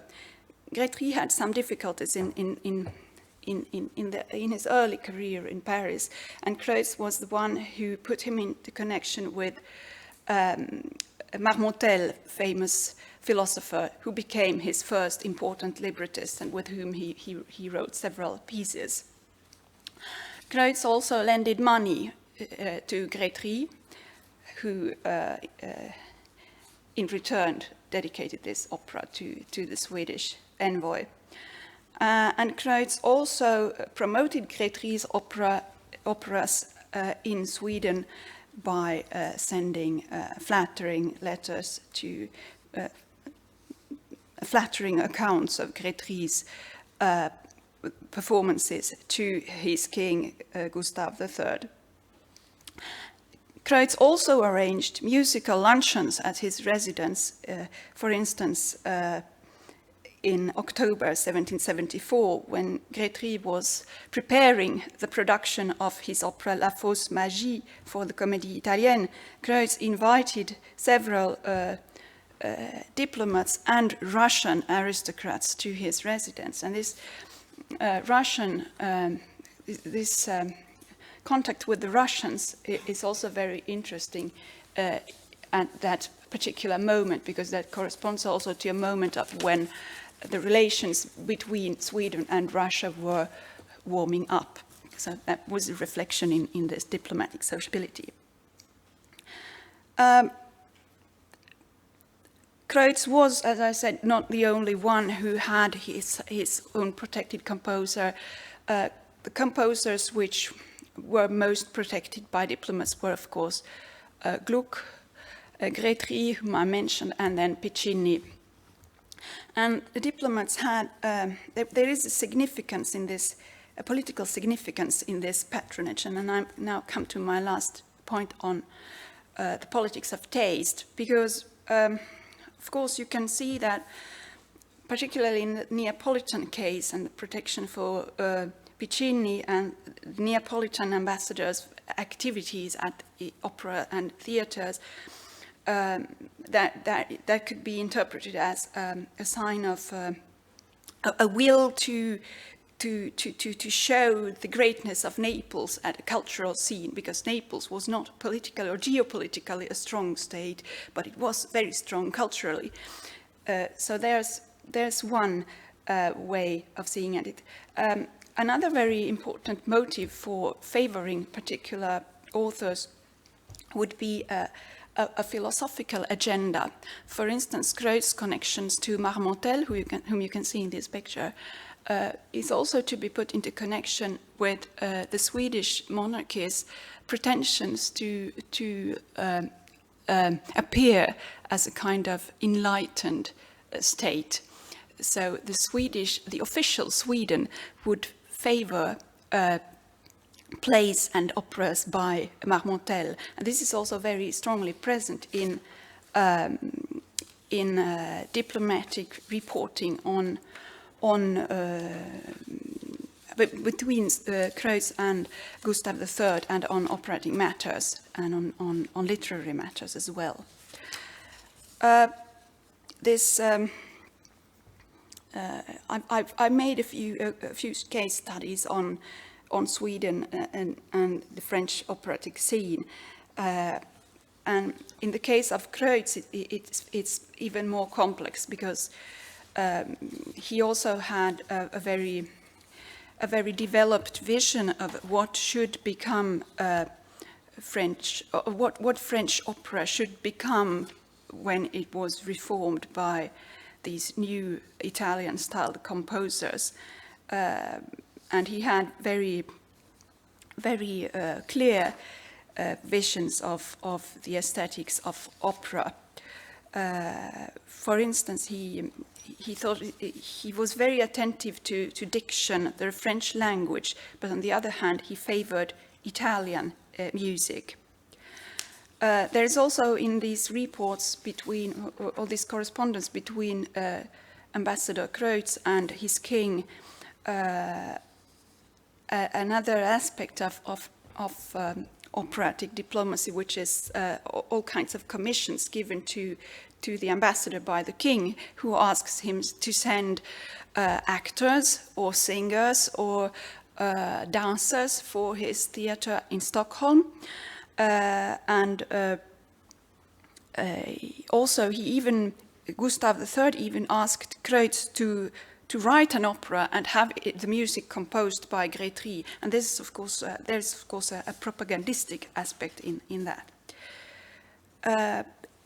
So the politics of tastes, it also means that these diplomats tried to influence taste. They tried to set the tone for what was good opera at the time. And one could ask whether they had particular motives for doing so, and of course they did, and I'll now come to my conclusion. I think opera should be seen as part of European power politics, diplomacy, in the sense that it influenced opinion, it influenced the ideas that people had of a particular state. A cultural patronage was a means of diplomacy, in particular as an alternative to military or economic pressure, and that is also obvious when we look at the states very deeply engaged in opera in Paris. There were intermediate powers like the Italian states or Sweden, a former great power. Patronage should also be seen as part of the aristocratic logic of prestige, because ambassadors were expected to protect the arts, not only for political reasons, but also because it was part of their social role as noblemen and aristocrats. And a higher, a very manifest interest in the arts could enhance the status of a diplomat, although he himself was not necessarily very wealthy. And of course, this is very typical of what has for long been called conspicuous consumption, because we also talk about economics of diplomatic prestige in that respect. Opera was also important for sociability, and in sociability is also a matter of intelligence for diplomats, and it was also a matter of personal interests, personal taste. These diplomats who were very deeply engaged in operatic matters in Paris, they were not systematically representatives of one particular state. There are tendencies in that. The Italian states, for instance, they generally had culturally oriented diplomats. But when you look at the Swedes, it's more circumstantial. And opera, in that sense, is one of many aspects of cultural diplomacy that included patronage. Another such aspect would be the collecting of paintings, for instance. And I will stop here and say thank you for your attention. It was a pleasure.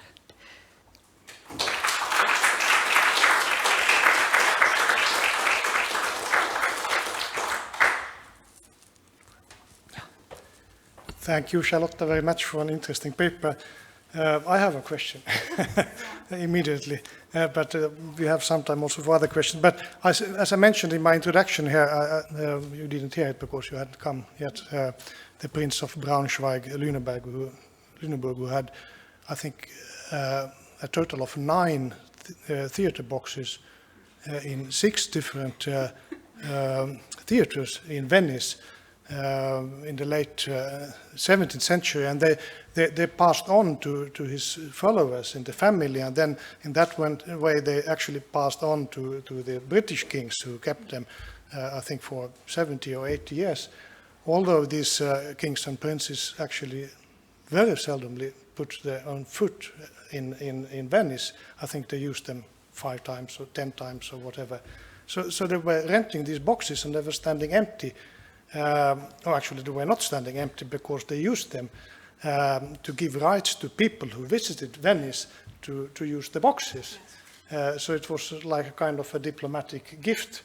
And I wonder whether you have the same Paris, of course, very different, but perhaps some of these people who rented the boxes actually gave them to be used by other people. Yes, that's very probable, because it's quite obvious that, well, if you look at sources on the whereabouts of foreign diplomats in Paris, and now I mean intelligence reports written for the French foreign minister who wanted to know what were these people doing. There are lists of people going to the opera, for instance, together, and there you can see that it was when a bunch of foreigners arrived in Paris, generally aristocrats, they would go to see their diplomatic representative, and he would mostly take them to the opera if he was himself interested in opera. And that was also a way of manifesting presence at the public stage, not at the stage, but close to the stage. So they went to be seen, and I think it's very highly probable that the Neapolitan ambassador in Paris, for instance, rented 2 boxes also. That would explain why you have several boxes, yes. Do we have further questions? Yes, yeah. Thank you very much. There was a very interesting example of a kind of self-fashioning of courts. Yeah. Is my impression right that it becomes more important in the 18th century for a court, for a state, for a country, not to give the impression to be backward culturally and intellectually? I mean, there's a kind of competition here. Yeah. You have to have an opera house. Yeah. even in countries that were before that seen as rustic, as I mentioned before. Is that impression right? And the second question regards Naples. Indeed, a country which doesn't have much economic resources at that time in the 18th century, militarily weak, changing dynasties. Is culture, operas, paintings, whatsoever, is that used intentionally as a diplomatic means to overcome weaknesses on other fields? Okay, thank you. If I start with the first question. Yeah, thank you. Indeed, I do believe that it was very important for various European states, and in particular states that didn't have a strong military power, to show their to show that they were, so to say, up to date with cultural issues, and to show that they were progressive, and that they, in a way, one could say that they tried also to flatter the public opinion in states like France or the United Kingdom, where people were reading the press and following what are those foreign princes up to. So indeed, I think that is very, very important. And when you look at Paris and those reports on the whereabouts of foreign diplomats, it's also it's always very important for the spies, the police spies, to note any connections with literary circles, any connections with publishers, authors, musicians, and so on. So I think that's it is effectively an important factor. And the second question, yes, Naples deliberately used culture and opera in particular as means of showing its magnificence or power that it didn't have in other domains. There is a very thorough study on the politics of opera in 18th century Naples by Mélanie Traversier, who's written on how the Bourbon of Naples built a system for promoting Neapolitan opera diplomatically.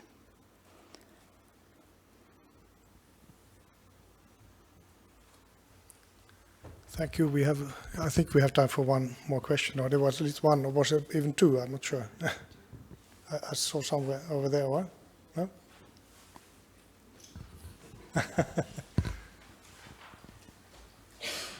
Thank you. I'll try to keep it brief so we can have two questions. I was wondering about the actual performative quality of opera. You really talked about diplomats and composers and how they sort of seek influence in each other. Do singers or conductors or opera directors play any role in that sort of construction of power? Yes, they did. When I didn't have the time to elaborate, but when, for instance, Count Kreutz was involved in Grétry's first opera productions, in particularly the production of Le Huron, he also picked the singers for the play, and also when at a higher level of diplomacy, for instance, the Swedish king would ask his diplomatic agents to find singers for the opera in Stockholm. Conductors were recruited by diplomats, dancers were recruited by diplomats. Yes.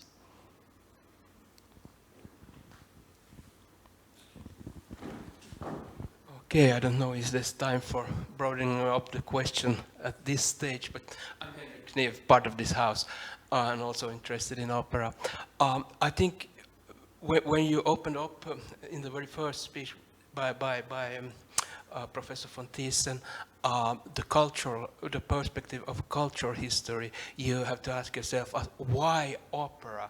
And see the broader picture, that opera was born in court society, that it was born at the court in northern Italy, and went on to Vienna and other places. And the first big operas were staged where there were princely weddings and things like that.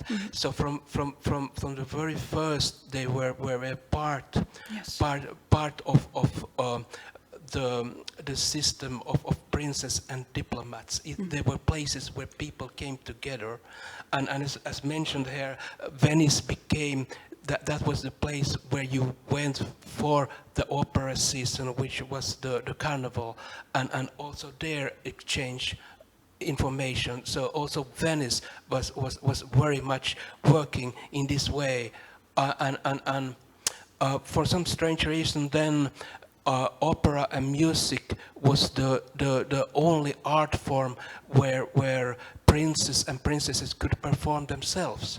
They were not supposed to paint paintings or so, but for example, Maria Theresia, she sang opera.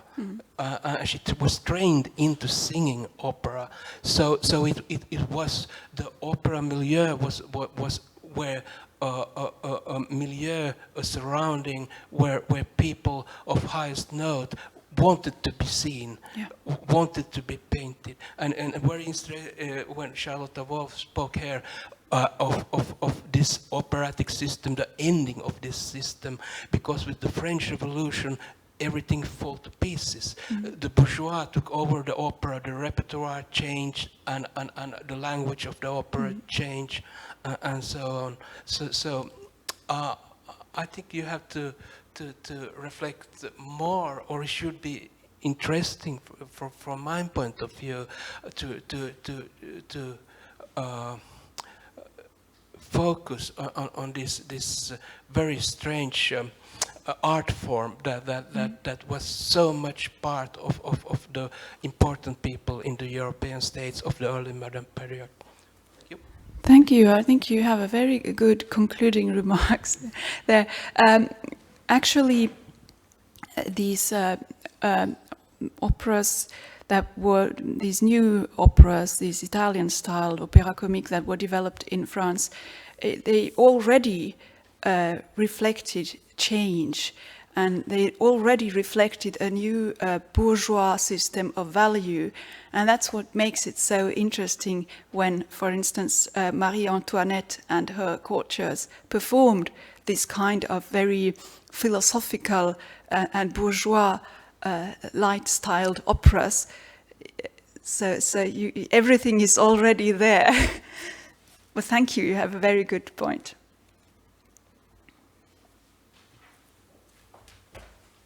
Thank you, Charlotta. Once again, I think we have to stop here because we need to have some lunch also. But we can continue the discussion during the lunch, I think, or perhaps in the coffee breaks or whatever. I corrected. We are convening again at 1:30. Yes. Thank you very much, everybody.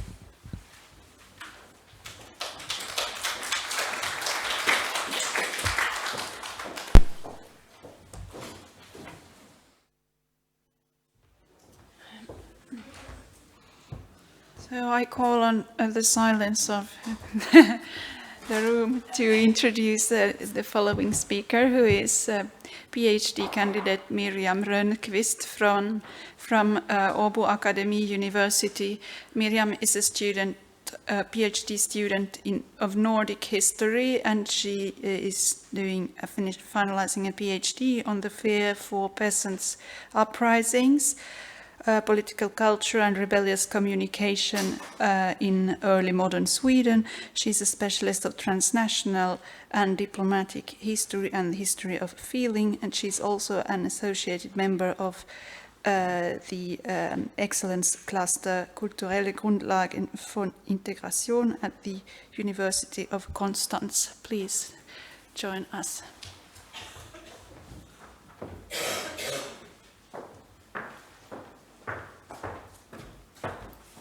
Thank you very much. And thank you very much in general to the organizers and Sophie for inviting me today.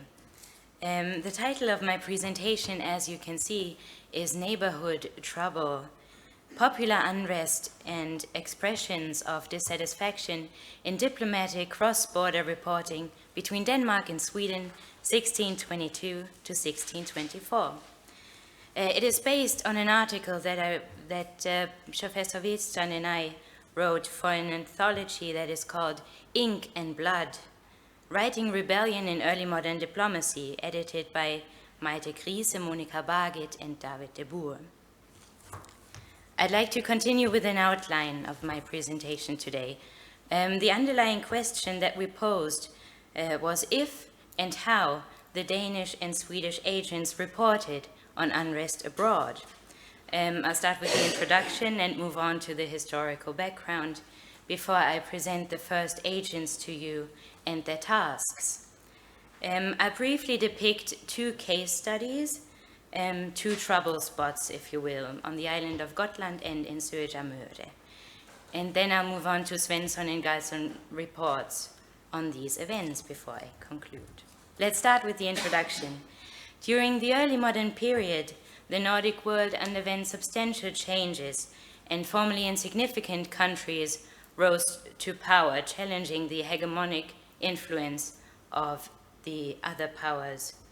They were forced to make room for those new actors on Europe's political stage.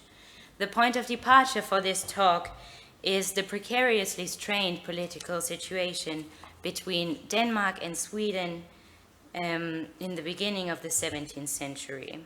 The emerging great power Sweden challenged the Danish supremacy, and thus it ignited a struggle for the Dominium Maris Baltici. At the same time, this period witnessed the implementation of diplomatic contacts when the first agents were appointed.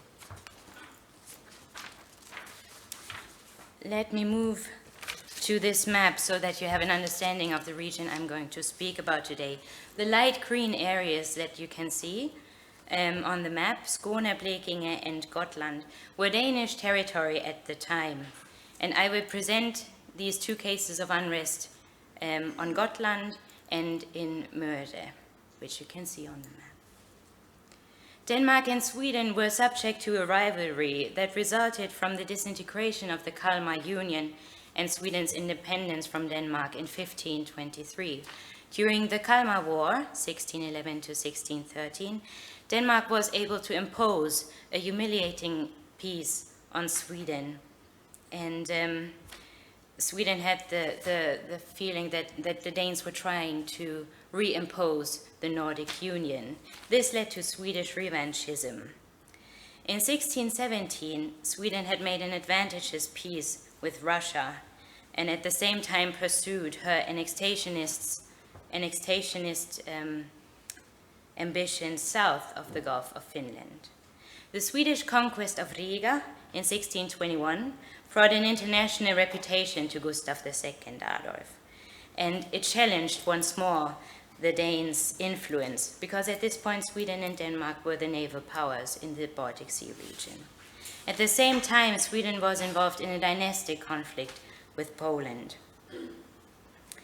And this was the reason why it was extremely important for Christian IV to maintain good relations with the King of Poland, Sigismund, Gustav Adolf's cousin. The time that followed, now I'm lost. I'm sorry. I have to move to the next slide. Here we go. In the year 1624, the Dano-Swedish relationship was marked by tension, and in November 1623, Sweden had pondered a preemptive war against Denmark, but instead set up a border meeting for summer 1624. The time that followed was a time of strained relations. The Swedish rearmament was perceived as a potential threat in Copenhagen, and at the same time, the Danish preparations for war were anxiously registered in Stockholm. As soon as the date for the meeting was set in summer 1624, the Danes started to demobilize, whereas Gustav Adolf continued to prepare for war either against Poland or possibly against Denmark as well. This meant that Sweden had secured herself a rather strong position going into this meeting. And as a consequence, the Swedish chief negotiator, Chancellor Axel Oxenstierna, overruled the Danish delegation at this meeting in June 1624. Let's move on to the first agents. Who were they? In 1621, the Swede, Anna Svensson, was appointed toll commissioner at the Sound, the Öresund, and the first agent from Denmark, Peter Galt, was appointed and sent to Stockholm. 1 year later, Svensson's position was adjusted, and he was promoted the first residential agent in Denmark. Both of these men were either part of the elite or striving to become part of the elite. Anders Svensson was ennobled in the course of his successful diplomatic career, which ended with his death in 1630. His Danish counterpart, Peter Galt, came from an old aristocratic Jutländish family, and as an agent he stayed with intermissions in Stockholm until 1624. His career took a rather tragic turn. He wasn't a successful diplomat and joined the Navy when he abandoned his post. And as an admiral in the Navy, he wasn't that successful either. When he missed an opportunity to harm the Swedes in battle, he was sentenced to death by the Danish king and executed in 1644. What were those agents' tasks? The nascent fierce competition between the two Scandinavian kingdoms can be traced in the diplomatic correspondence on both sides, illustrating also the close relationship between the tenure of power and the fear of revolts. The source material, and especially the instructions for the diplomats, illustrate that the single most important task, and I'm sure this is no surprise to any of you, was the retrieval of information. Of special interest were, of course, the arcana, the warfare, internal affairs, but also the relationship between regent and subjects. Probing for information was a rather delicate task, and the agents were at risk at being misinformed or completely isolated. Both monarchs had, in fact, an interest in stoking fear of revolts in the other country, hoping to instrumentalize it against the enemy. Now I'm going to move to the two case studies and start with Gotland. In just a second. We have found two tumultuous events which we have later attempted to trace in these diplomatic correspondences, and I'm going to briefly present them to you. They have not been very prominent in historiography, but we have been led to believe that they were extremely significant to the contemporaries. The first case took place on the island of Gotland, then Denmark. Danish integration policy had challenged the old elite on Gotland, which consisted of ting judges and priests. As late as the 16th century, those ting judges were exclusively in contact with the royal authorities. Christian IV's ambition was to establish Copenhagen as a node a mercantile node of Northern Europe. He established the Gotlandic Company, which received its privileges in 1621 and was run by salesmen from Helsingborg and Elsinore. He granted the company monopoly of the island's imports and exports, and the trade that had formerly been executed by the peasants on the island, or the peasant and merchant burghers, shifted over to the company, and of course this led to protest. There wasn't, however, one significant tumult, but the island remained a trouble spot at this time. I'll give you one example. In 1622, a deputation led by a judge called Kerne delivered a long list of complaints to Copenhagen. The complaints targeted mostly unjust bailiffs, but also the price policy of the company. As a consequence, Kerne was removed from office and imprisoned. He was released from prison in November 1622 in exchange for his promise never to return to Gotland and to leave Denmark altogether. What happened to the rest of the deputation is unknown. From this point onward, the islanders were no longer allowed to assemble and collectively compose complaints, which is a clear sign for the king's fear of unrest. The conflict was resolved in the end by Christian IV with resolute actions in 1624. At first, he summoned a ting in September when everyone who was discontented with, for example, the trade was able to voice their grievances and step forward. But when the king arrived to Gotland for the second time in his long regency, he arrived with a huge fleet. And I believe that this shows just how dangerous he believed this opposition to be. The ting took place in September, and the protocol has been lost.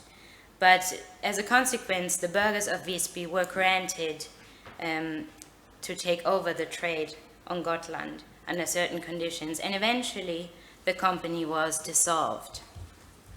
The second case we have found was in Södermörde in the Kalmar region.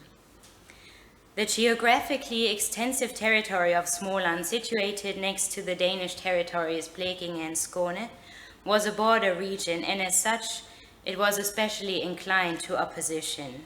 The crown feared a potential new Dacke uprising, named after revolt leader Niels Dacke, and which could possibly be supported and blown under by foreign powers. The Dacke uprising, as I'm sure you know, was a substantial, drawn-out and narrowly defeated peasant revolt, with epicenters in Småland and Östergötland, which plagued King Gustav Vasa from 1542 to 1543.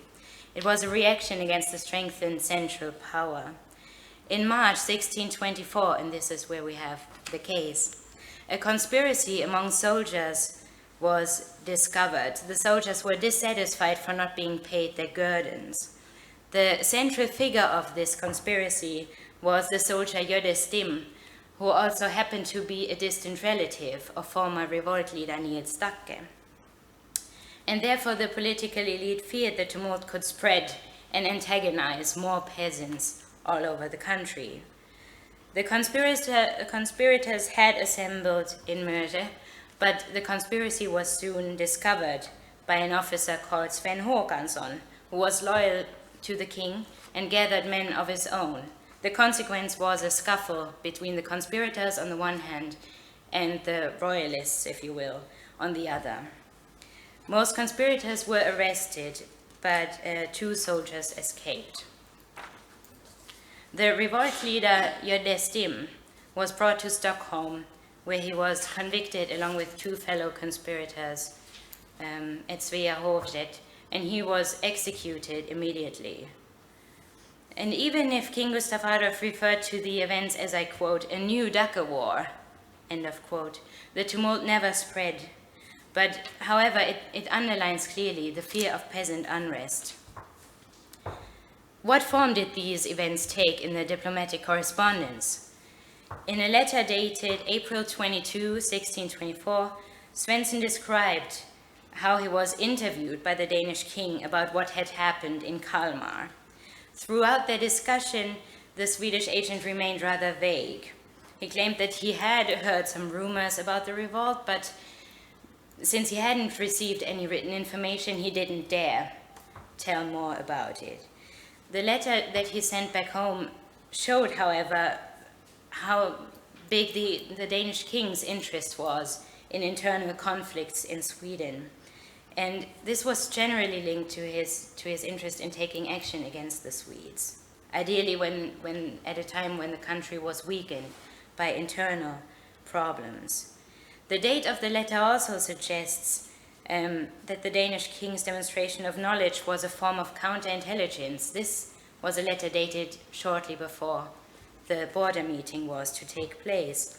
He relied on Svensson to report back to Stockholm that Christian was well aware of the problems in Sweden. And this can be seen as a means of securing a position to negotiate at the meeting.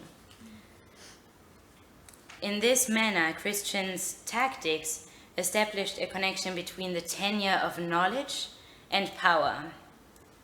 And it highlights the connectivity between information politics, diplomacy, and the underlying power struggles between the Danish and the Swedish kings.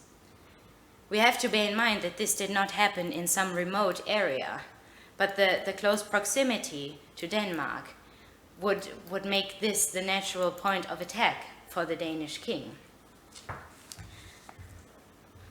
How about Peter Guy's reports? This is somewhat anticlimactic, I'm sorry, but unfortunately we haven't been able to trace just these events in Guy's correspondence. Popular dissatisfaction, however, did indeed play an important role in his letters. Throughout his correspondence, he referred to the 1620s as, I quote, dangerous times, unquote. In addition to that, he claimed that the situation of the Swedish peasants was horrible, just as Svensson believed the Danish peasants would be better off as Swedish subjects. I quote, they are afraid, no one dares to protest. And he described their position as, I quote, a Livonian peasant state, unquote. This means, of course, that he drew parallels to the peasants in Livonia that actually were serfs. Sweden was, as he wrote in his summarizing report, a shameful country, governed by evil men, a nation punished by God. Some concluding remarks, which are not on this page. The perception of revolts and tumults, unrest in general, played an important role in early modern Danish and Swedish diplomacy. It reflected the political elites' fear of peasant unrest at home, while it simultaneously opened a window for advantages, action that could be taken against a weakened enemy. It reflected clearly the fear of peasant unrest in general. Internal conflicts could be exploited by the Nordic rival, and unrest abroad was therefore closely and anxiously followed. The goal was to weaken the rival and manifest one's own position of power. Both monarchs tried to control their supposed information monopolies, while of course the agents, or let's say spies, tried their best to circumvent these alleged monopolies. The communication of unrest through diplomatic channels rendered the events border-crossing phenomena. This is not something that took place in a closed national context, but this could potentially very easily spread. And thus, tales of peripheral unrest were transformed into neighborhood trouble. Thank you very much.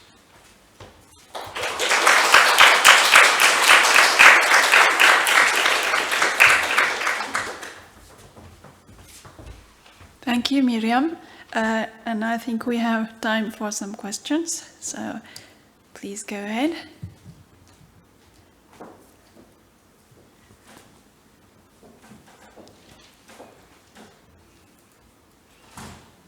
Professor. You said both monarchs tried to control their supposed information monopoly. Is there any sign that they were in any way successful in that? I'm perfectly happy with how the way you formulated it, and I think that's exactly what it is like. But is there any sign that they really, there was really any success in this matter?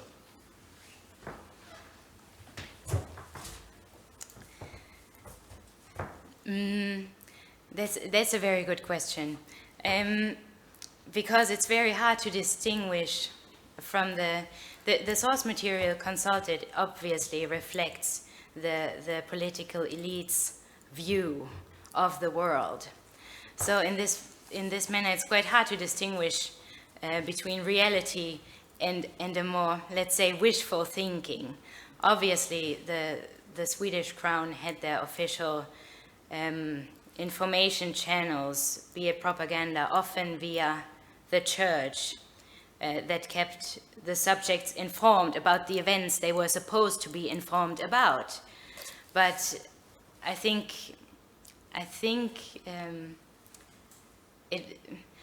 in part, this is what made the communication of revolt so very dangerous. The insight that we cannot control this. We can try to implement our view on the people and have them informed in a certain manner. But information will spread either way, naturally. So, no.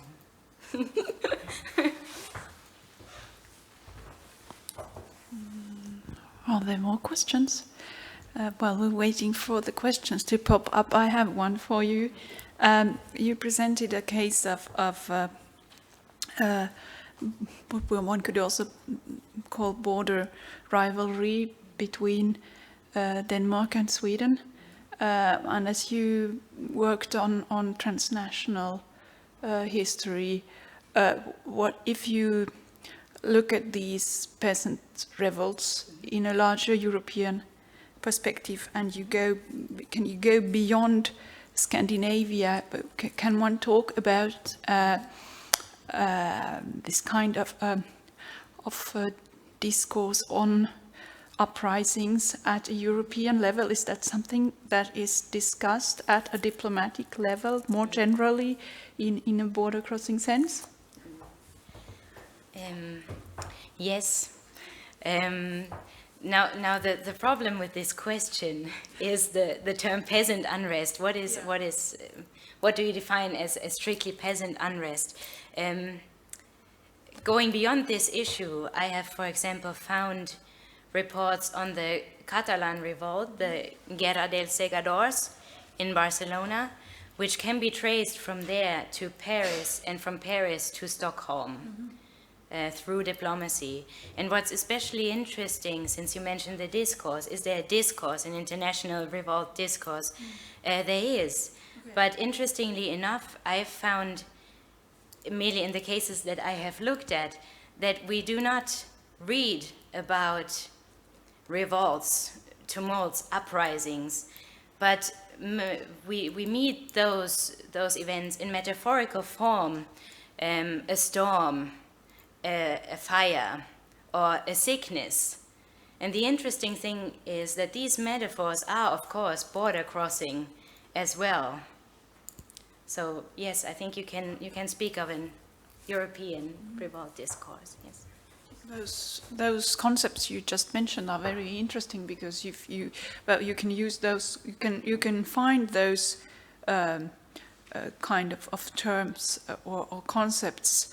Sickness or plague or things like that. Also in how should I put it? In a political discourse on unpleasant popular movements. Also in a broader perspective, the same terms that are used in the 18th century, also concerning the taste for clandestine literature, for instance. So it's also an issue of control over the subjects, isn't it? Yes. Yeah. Do we have any further questions?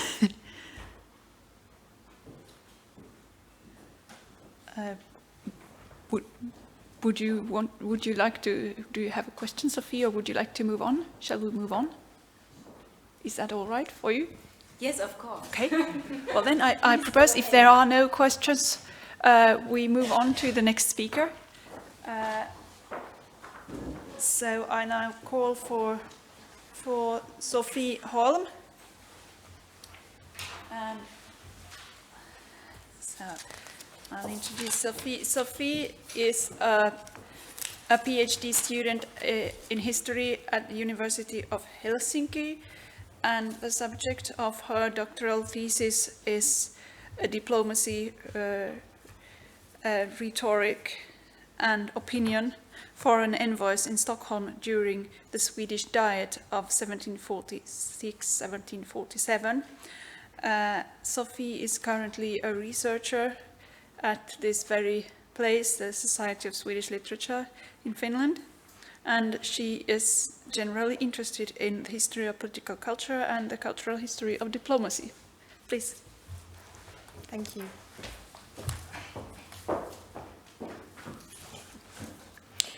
On the 21st of November 1746, Marquis de Lambéry, the French ambassador to the Swedish court, included a copy in his report of a speech held by another diplomat in Stockholm, the Russian ambassador von Korff, during an audience with the Swedish successor to the throne. Lambéry commented on the document, saying that it was written in imperfect French due to the fact that it had been given him in that same moment and there was no time for editing the language. The post did not leave Stockholm every day in these days, and he did not want to postpone sending off his dispatch just because one translated document was badly written. The original speech had been given in German, a language used by the Russian ambassador in Stockholm when communicating with the Swedish crown. Lambéry never mentioned who translated the document into French. However, this seemingly small detail about the linguistic obstacles which diplomats could encounter when working in Stockholm in the mid-18th century brings questions regarding language and diplomacy to the fore. On the one side, we think of formal diplomacy and its languages, like the languages that could be used during an audience. And on the other, there is the linguistic context of informal diplomacy and the everyday life of diplomats, like the translations that surrounded information gathering. I will comment on both questions proceeding from the formal to the informal.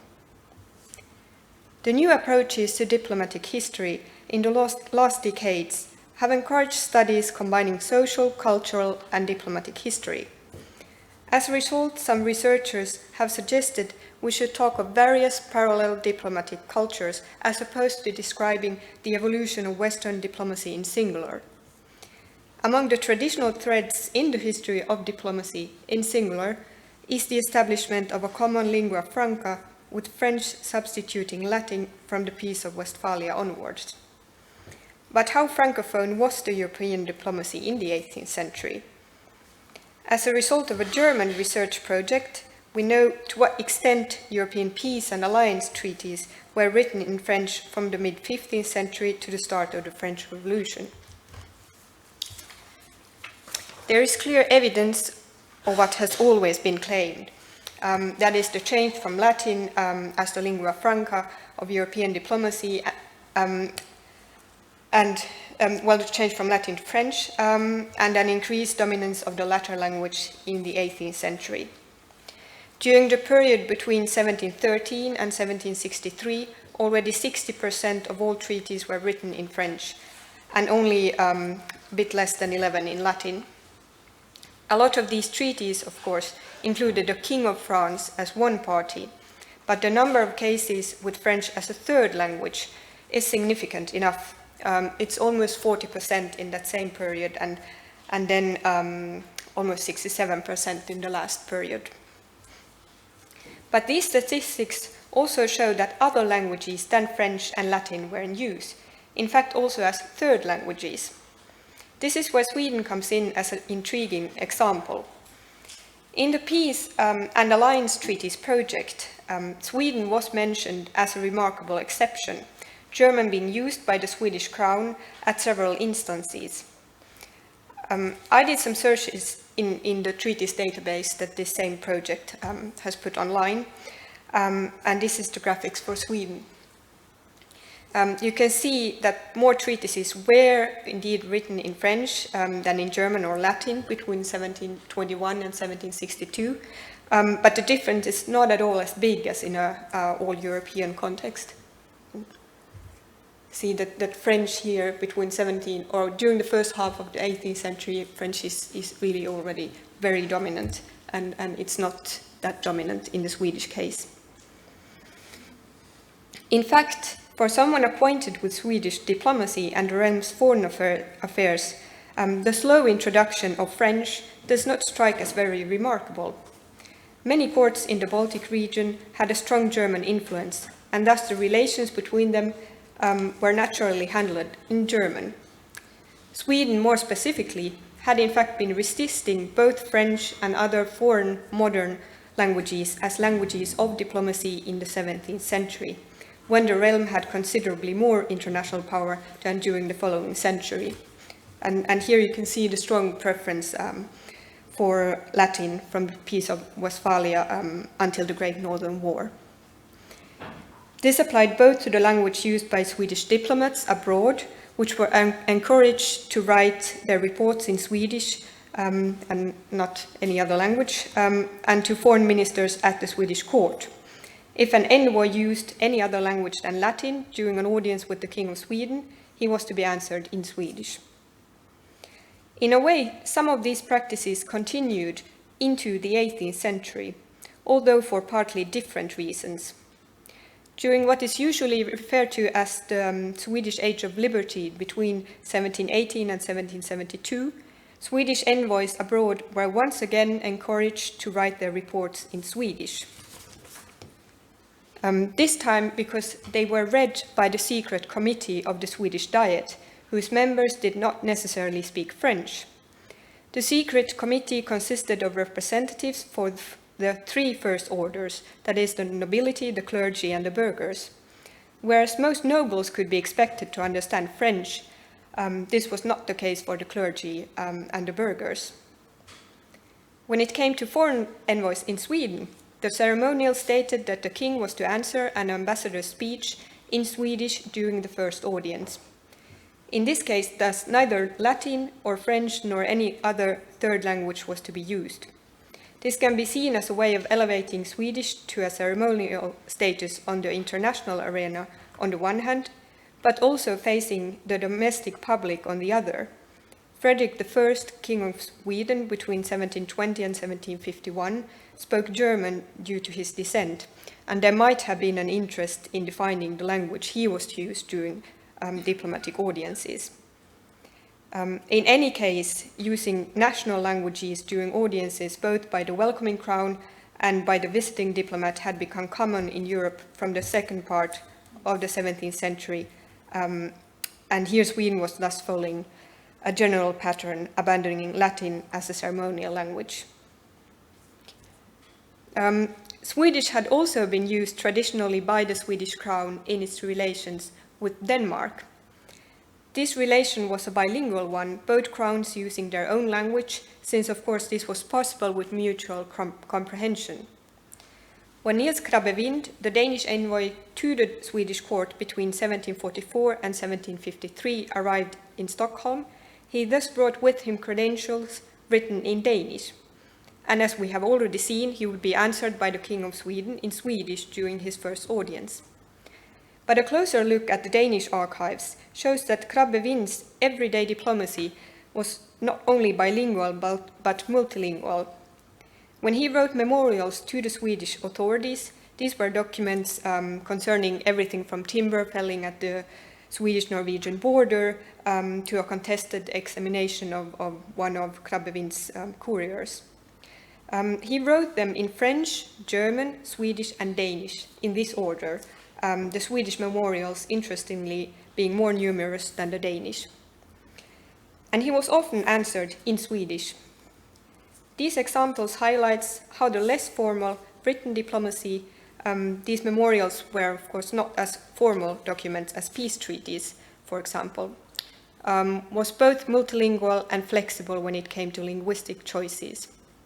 And this brings us to the even more informal and both written and oral information gathering. Mastering French and/or German enabled foreign envoys in Stockholm to communicate with both the Swedish authorities and locals in many cases. The examples mentioned so far, the French, Russian, and Danish diplomats, all read and spoke French and/or German. In many situations, however, they were still dependent on interpretation and translation. This highlights, first of all, the importance of the diplomatic personnel under the diplomat himself. Secondly, the importance of diplomatic cooperation. And thirdly, the importance of building an effective network of informants. I will give some examples, all related to the Diet of 1746 and 47, which coincided with the War of the Austrian Succession. The Russian ambassador, who was mentioned at the start, did in fact not speak Russian. Johann Albrecht von Korff was of Baltic German descent and therefore used German not only when communicating with the Swedish authorities, but also when addressing his own court. He had a secretary who could translate Russian documents or translate into Russian for him when necessary. This, of course, made him quite dependent on said person. And actually, we know of these facts because the French ambassador used this same secretary to get leaked information from the Russian embassy. The British administration found out about the leak and ordered the British envoy in Stockholm, Guy Dickens, to warn von Korff. When Guy Dickens did this, von Korff claimed that the only Russian documents he had asked to be translated were documents left at the embassy by his predecessor. He, according to his own statement, only used German in all his correspondence, implying that he did thus not need translation. The British envoy, Guy Dickens, on the other hand, was less equipped with translation aid in his house. When he got his hands on some documents in Swedish, he sent them over to his colleague von Korff because, as he explained in his reports, the secretary at the Russian embassy understood Swedish, and I don't know if it's the same secretary or not. This is an example of how diplomats with a smaller staff could rely on the help of colleagues, understood they were on the same side. Sweden at this time was a neutral country, whereas many other European powers were still participating in the war. The diplomats in Stockholm then collaborating along a clear division of fighting alliances connected to the war. If Guy Dickens didn't want to use the help of the Russian secretary, his other option was to turn to one of his Swedish contact persons. He might not always have wanted to do this, though. If he was uncertain of the content or wanted to protect his source, as in the case with the documents he handed over for translation to the Russian embassy, turning to somebody outside the diplomatic corps was a risk. However, when it came to the information that Guy Dickens' Swedish informants were acquainted with or even the sources for, turning to them for translation was probably a common practice. An interesting detail in Guy Dickens' reports is the summaries of the diet journals which he attached to his letters regularly in French, that is, in French translation. Other diplomats in Stockholm integrated summaries of what had been discussed at the diet into their own letters, but Guy Dickens always attached these summaries and then commented on them in his letters, which were written in English. I have not found any remarks on the source of the summaries nor the translator, but clearly this channel was both reliable and efficient. And this is the journal from when the diet started. It had just started, been opened, and they were waiting for the Finnish participants because of bad weather. Reliability was certainly not always the case. As mentioned at the start, when La Marie included a French translation of von Korff's speech in his dispatch in November 1746, he had good reasons for transmitting a translation that was imperfect and not wasting time on improving the language. He had, in fact, with his own words, quote, given a highly imperfect analysis of the discourse made by the ambassador of Russia, based on what several persons had told me, something that usually happens when a fact is passed through different mouths, unquote. Here he referred to what he had reported regarding the speech in his last dispatch before he had actually read any copy of it. The speech had quickly created a small controversy in Stockholm and was spread both in its original German version and probably in Swedish around the city, and possibly also in French. Even faster than the copies of the speech was the word about its content going around as a rumor.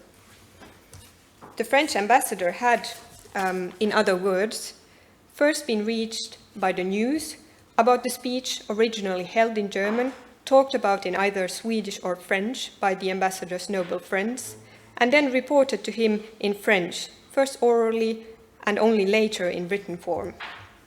No wonder some of the information changed or got lost along the way. And I have found you can these versions of the speech are to be found in different diplomatic archives and also in archives in Sweden. This was in fact not the only time Lamarrie complained or excused the insufficient knowledge of French among the Swedish persons he collaborated with. There are at least 2 examples in his dispatches during the diet of him sending over documents in Swedish to be translated in Paris. One concerned some information about the Swedish boat type. Lamarrie had found no one in Stockholm with a sufficient level of French and hoped a certain Monsieur Hutter at the Royal Library in Paris could provide a correct translation. Likewise, when sending over a copy of another famous speech, he included a copy of the original speech in Swedish because he had found no competent translators. The Secretary of State would, according to Lamarrie, be able to find people in Paris who could translate the document more correctly than in Sweden. I won't have time to go deeper into this issue, but considering the French connections of many noble families in Sweden, this is certainly also an interesting detail. It might point to a hidden discrepancy between the Francophone self-image of the Swedish nobility and the linguistic reality. The conclusion of these last examples, however, is of course that language skills and a lack of knowledge affected both information gathering and security, but also that more languages were involved than what appears at first sight. This needs to be said, since the linguistic context of foreign policy in Northern Europe is easily forgotten, and the role of languages in diplomacy has so far mostly been studied in contexts where cultures and empires meet, like European and Ottoman diplomacy. To conclude, what does the use of languages in a Swedish context thus tell us? First of all, it points towards the existence of parallel diplomatic cultures within the context of early modern European diplomacy. As Daniel Riches has pointed out, the existence of a Northern European Protestant diplomatic culture played a role still after the Peace of Westphalia and the claimed secularization of European international relations. This culture, I would like to add, also had its linguistic features. Above all, the use of German in formal and informal diplomacy, and a delayed introduction of French. Secondly, it shows the significance of defining diplomacy either in a narrow or in a broad sense. Analyzing only formal diplomacy gives us one picture, while including a broader diplomatic communication gives us another one. The languages of peace treaties are a highly formalized sphere, with language choices being carefully deliberated. The slightly less formal diplomatic communication in memorials and speeches shows a multilingual diplomatic practice at another level. Thirdly, finding sources mentioning language, which is a challenge of its own, and I didn't have time to go into this either, proves the use of comparative micro-studies of diplomacy. These kinds of studies show us how information was transmitted in different languages, how diplomats collaborated in the translation works, and which languages were actually in use in a local context. All of which is difficult to grasp through a classical study of the relation between 2 major powers on a macro level. Thank you. I will end here. Thank you for your attention.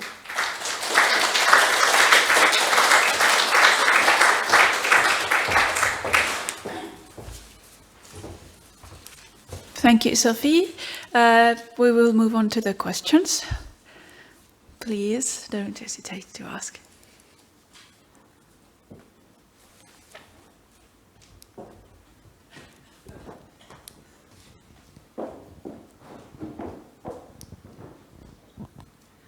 Yeah, I'm just going to go with my question to where you sort of ended. And you said you had no time, to go into the mentioning of language in sources, but maybe you have time now. Okay, can you expand a bit on that?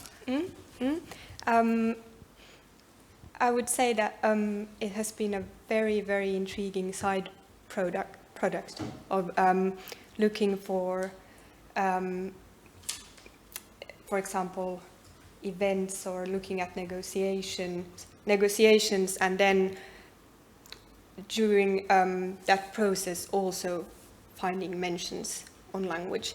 But I don't see that it would have been really difficult to have as a main task. And also I have to add that you see it a lot in the documents they attach, that they mark them as translations. So you get closer to all the translation work that's behind, but they are not mentioning translators, sometimes maybe not even the original language, but which in most cases is very obvious.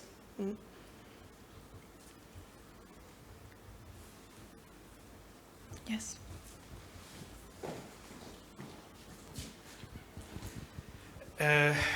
2 points. The first one, indeed, multilingual diplomatic practice. And of course, when you say there is multilingual diplomatic practice, then there is no lingua franca in a way. And I think the same is the case with Latin, at least from the second half of the 16th century on. When I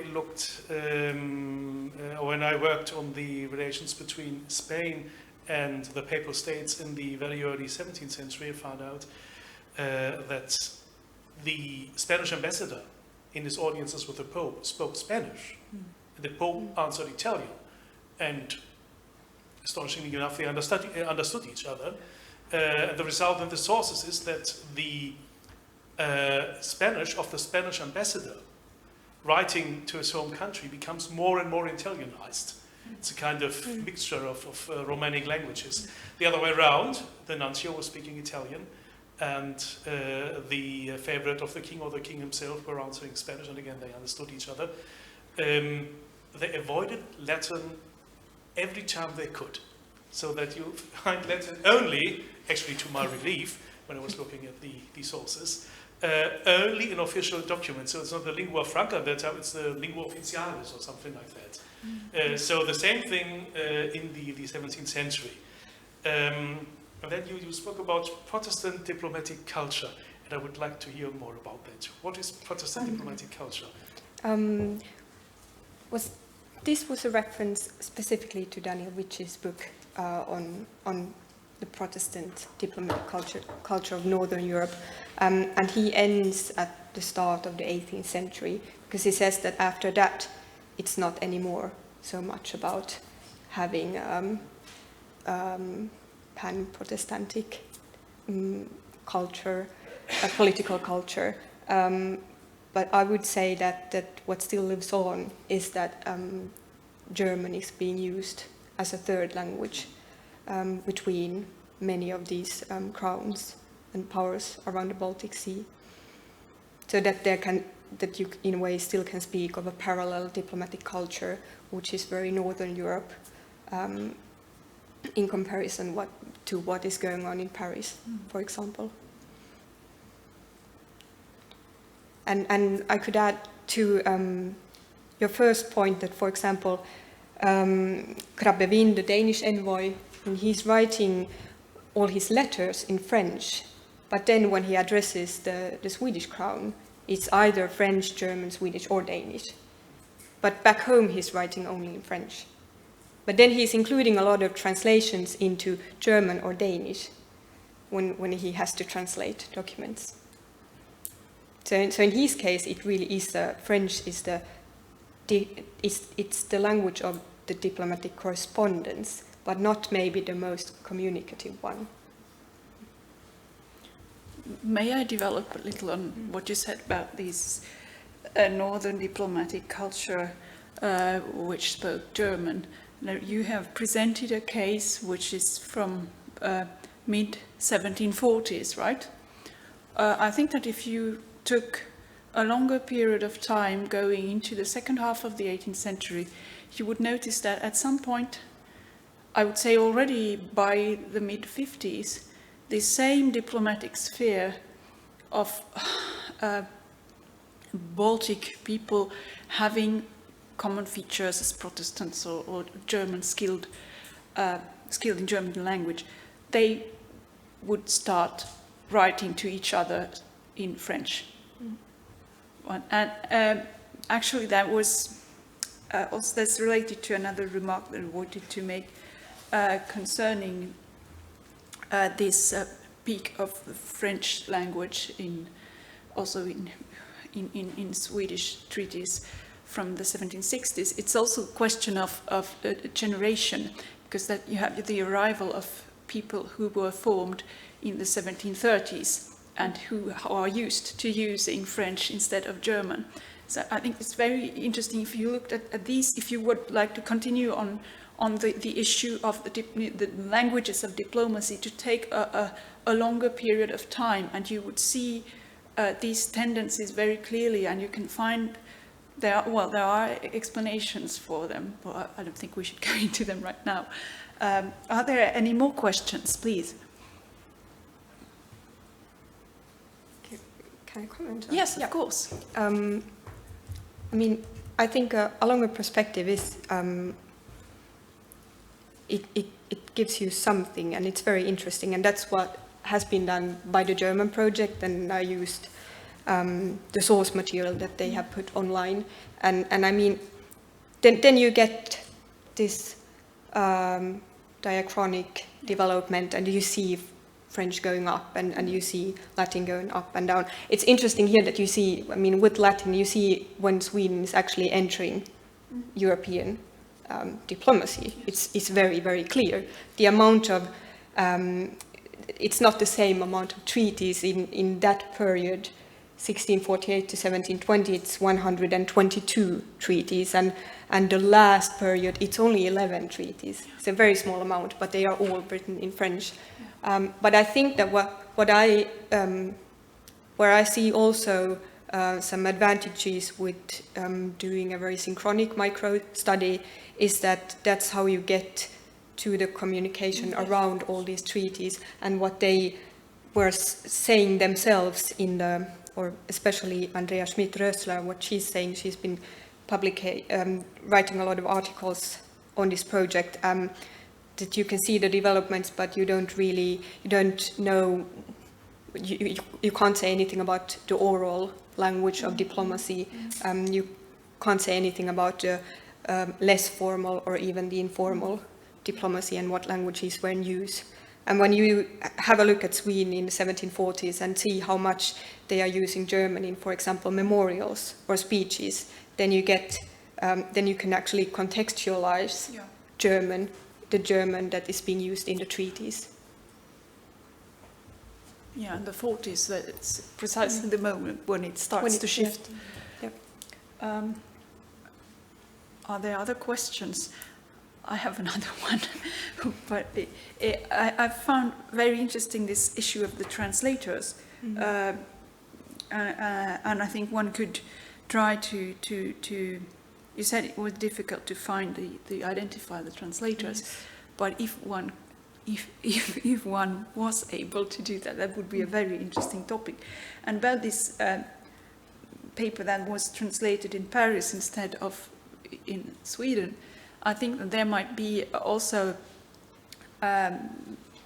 other things behind the simple fact that they wouldn't find anyone capable of doing it in Stockholm. There might also be a hidden strategic or political agenda. I mean, it might be sensitive matters, so they don't want the Swedes to know they are translating this thing. It's, it could be in some cases, but for example, these two cases, the speech, it was a speech that Tessin held, who was published. So it wasn't secret in any way. Right. But of course it can also be a very practical reason that the ambassador didn't have time to find a translator, so he claimed no one could translate it, and then he didn't need to look for a translator. But still you would imagine a speech that is not very long, that it would be possible to find somebody in Stockholm. And then the information about the boat type, about the Swedish proms, that wasn't very, for somebody in Sweden, it wasn't a secret information. So it doesn't, that would be a very logical explanation, but in these cases it doesn't work. Thank you. Oh, there we have another question. Thank you. One little remark. Again, on the translators, I think there were secretaries, weren't they? Or? I don't think in all cases, because it depended on whether the secretary was a Swede or a locally employed secretary, or if the secretary had come with the diplomat, then that person did probably not speak Swedish. Yeah. I mean, it hits all to the problem of secrecy in diplomacy, and shows again that the term secretarius is more or less wishful thinking. I mean, a secretary is not a secret keeper in a way, particularly in case he's in need. And it's incredible how easy it's to make secretaries talk about things that are secret. So that's again an example for it. And it shows again that how important it is for an ambassador to have his own staff at disposal. His own staff, which is personally dependent from him and which is wandering with him from post to post, from country to country. But of course, that doesn't help in case of translations, because normally these people couldn't do that. Yep.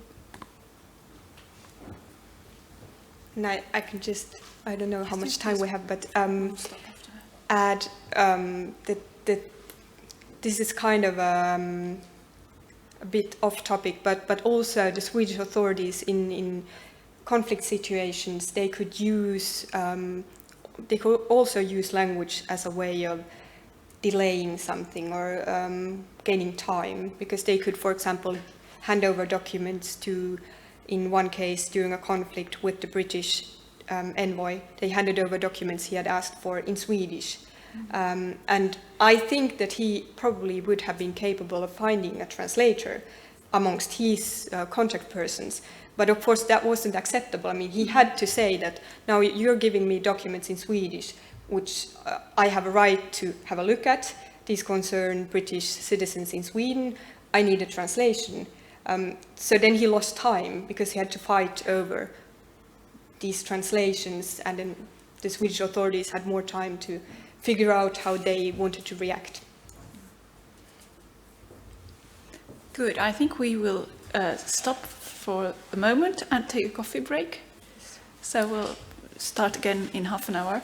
Yep.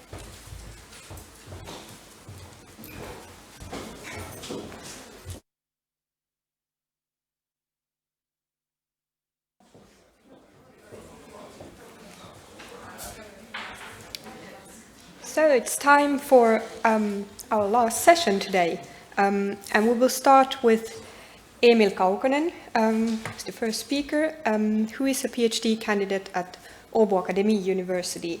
His thesis is about Swedish actors and networks in Morocco from 1763 to 1845. And today he is going to speak about Swedish-Moroccan diplomacy in the 18th and 19th centuries. So the floor is yours, Emil.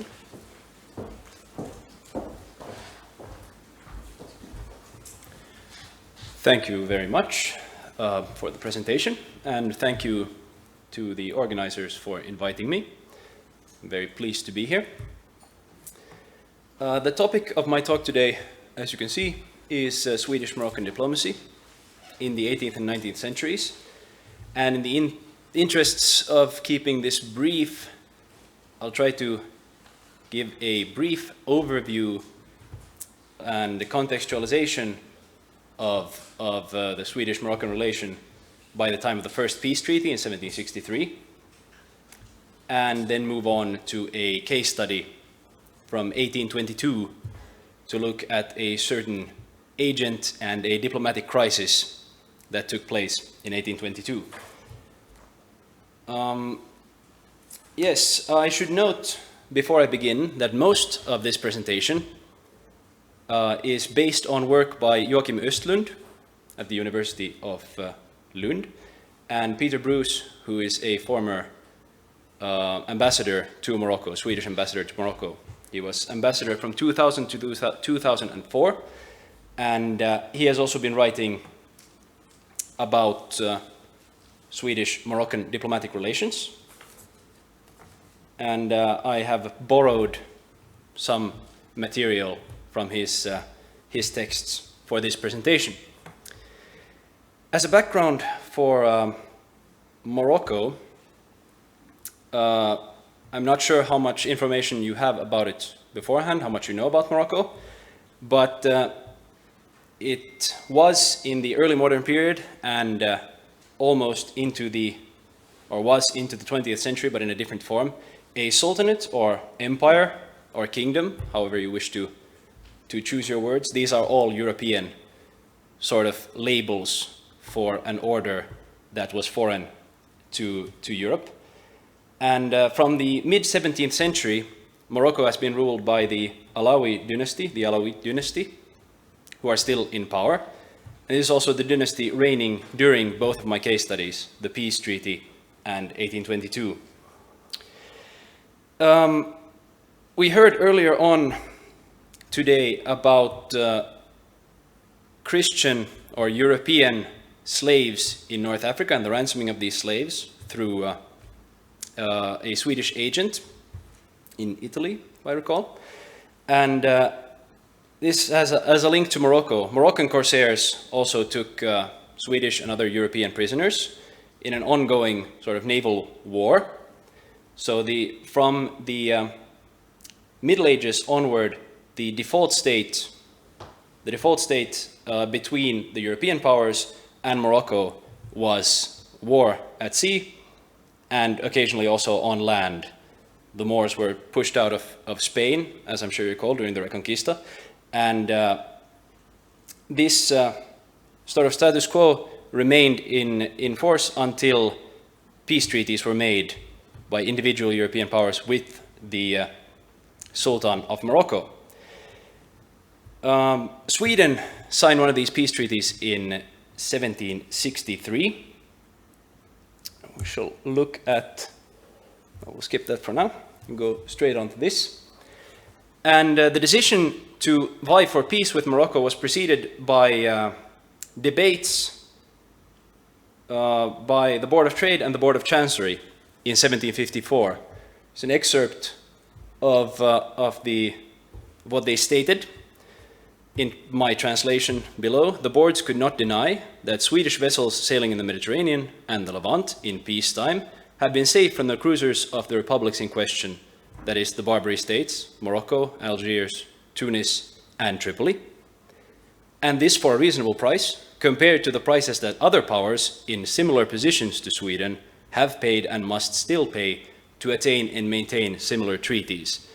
So, to put it another way, it was cheaper to have a peace that they paid for in goods and money than to wage war with Morocco or arrange for convoys to protect Swedish merchant ships.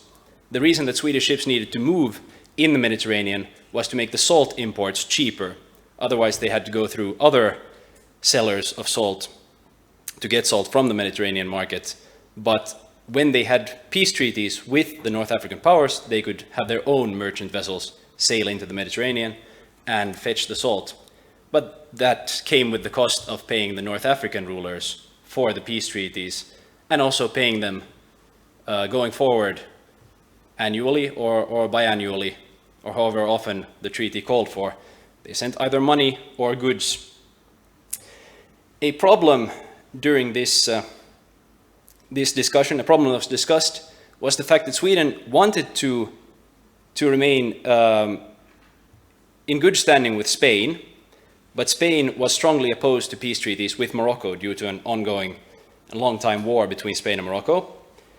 And when the decision was taken to vie for peace, it was decided that this peace treaty should not be paid for in military goods so as not to anger Spain. So they shouldn't have any cannons, any masts, gunpowder, anything else sent over. Instead, money or preferably Swedish goods, Swedish peaceful, non-harmful goods would be used as payment to the Sultan.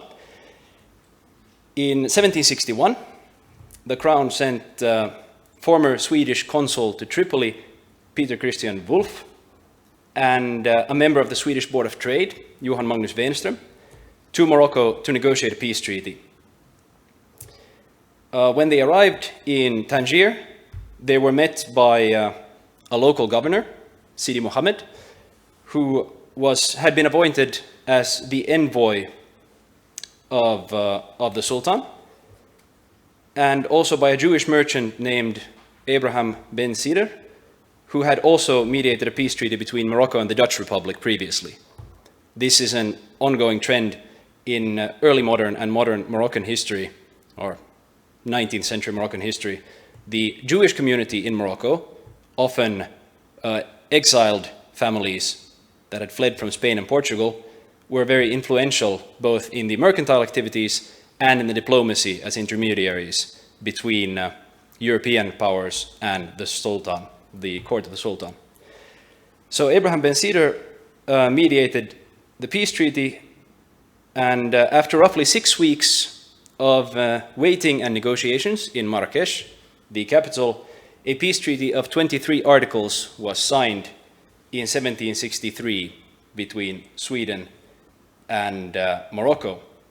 This was the most expensive of all of Sweden's treaties with the North African powers, and unfortunately the negotiators could not come through with their promise not to give any munitions and military material. This treaty was mostly paid in munitions, masts, cannons, gunpowder, and so on. And Spain did comment rather angrily on this fact. Peter Christian Wolff, remained in Morocco as the first consul, for the first Swedish consul to Morocco, and Wenström stayed as his secretary. You could see this as a continuation of the fact that these two people were now the persons with the longest and most experience of being in Morocco, Moroccan culture and so on, since they had stayed there for 6 weeks. And, or in excess of 6 weeks, actually 9 weeks, including the ride from Tangier to Marrakesh. They were also given a house for the consulate in Mogador. This start of diplomatic relations was decidedly one-sided, as it typically was with the North African powers. The Sultan did apparently send one envoy to Stockholm, a corsair captain, former corsair captain, called Tami Muduvar. He was also Hajj. He had performed the pilgrimage to Mecca. And he was sent at some point after this peace treaty, the sources are unclear and very few, to purchase naval and military equipment from Stockholm. No Swedish sources mention this. There are a few other European sources that make short mention of it, but that's all we know. As a rule, however, the North African rulers did not like to send ambassadors to the European powers for a long time. They preferred to send them on a mission and then have them back, because it was unseemly for a Muslim, according to the Maghrebi, the North African legal tradition, it was unseemly for a Muslim to stay in the lands of the unbelievers for a long time. That was not how things were supposed to work. Instead, they accepted Christian consuls and then had them send letters back to their own regions or republics. An interesting point during these peace negotiations was that in addition to gifts being given to the Sultan, to his court, to all the in-betweens in this process, the Sultan also gave gifts to the Swedish king. It was part of the deal. When North African rulers, as I believe Christian Windler has pointed out, when North African rulers gave gifts to European rulers, they often tried to give gifts that would be practically worthless, in a practical sense, but would symbolize their own power. Things like animals, or in some cases slaves, or luxury items that didn't have any immediate use, but demonstrated the amount of power he could muster and the materials he could gather to his court. And during these peace negotiations, 4 Tabarkan slaves, originally probably Genovese people from the island of Tabarka, were given to the Swedish king. And this was a problem because the Swedish king didn't have Christian slaves. There was a lot of debate on the topic of what should happen to them. They were put on a Dutch vessel and sent to Marseille, and then they vanished. So apparently the Dutch vessel arrived in Marseille, but there is no trace of them there. The question was raised later on, but no one could find out where they had went, so they just decided to drop the issue. So the Tabarkan slaves were probably set free in Marseille and had to fend for themselves. Now, covering all of the 60 years between this and 1822 would take a few more hours, so we'll just skip that and hop on to our case study for today, involving a diplomatic crisis. In 1822, the Swedish consul in Morocco was a man called Jacob Gråberg af Hemsö. The af Hemsö part would denote that he is nobility. He wasn't necessarily nobility, he would have liked to be nobility. So Hemsö was the place where he was from. His name was Jacob Gråberg, and since he was active in the Italian cities, he would usually write his name as Jacopo Gråberg di Hemsö. And sometimes it also stuck in Swedish, and he would use af Hemsö when writing out his full name. He was an avid interest in Moroccan culture. He wrote a book on, after being a consul, he wrote a book on Morocco, and he also wrote in general about, he wrote a book for Swedes wanting to learn Italian. He was very interested in languages and Mediterranean cultures. To lead up to this dispute in 1822, the Sultan, Muley Suleiman, had asked Gråberg in 1820 to have 20 cannons shipped from Sweden to assist him in a civil war he was fighting. He asked Gråberg to have them sent and said he would pay whatever was asked. And Gråberg took measures, sent a letter, found out what kind of cannons would be suitable, and started with that task. During this war in 1821, the Sultan was at war with his nephews. The Sultan's nephew, Ibrahim bin Yazid, took the city of Tangier after a short siege where all the consuls were situated. So Gråberg, being a bit nervous for his health and well-being, immediately held a congratulatory speech to him in Arabic, which impressed him greatly, and Gråberg was in good standing with Ibrahim bin Yazid. Unfortunately, he then left for another campaign and died soon after. And eventually, Suleiman, as it would be, rightful Sultan, returned to Tangier, and Gråberg held a speech to him as well. And there were no hard feelings after that. He was actually given a horse and the right to export 2 mules from Tangier for his loyal service. But we can see here that Gråberg had the capacity to understand what was required of him and what would benefit him, and I'm sure he would also phrase it in reports to Sweden. We'll see if I can find any reports of that nature, but I'm sure from previous experience that he would phrase it in the sense that he is important to the crown because he knows how things work here. But this was also in his own best interest. He could accumulate material wealth and stay alive, of course, if things turned ugly. Now, a lot of what I'm talking about here, in addition to being from the research of Joakim Östlund and Peter Bruce, is from this book, Sveriges förhållande till barbareskstaterna i Afrika, The Relations of Sweden and the Barbary States of Africa, by Johan Henrik Kryger, written in 1856. It's one of the only books that we had until quite recently about Swedish North African relations. Unfortunately, it has no named sources and no references. So it's the sources, you sort of have to find the sources again when you're going through this. But it gives a pretty clear narrative of what happened, at least according to Kryger, who will soon become relevant in the rest of our narrative. And according to Krüger, Gråberg had also previously, during his journeys to find out about what sorts of cannons the Sultan would want, he had used his knowledge of Arabic and his local networks to survive a life-threatening situation.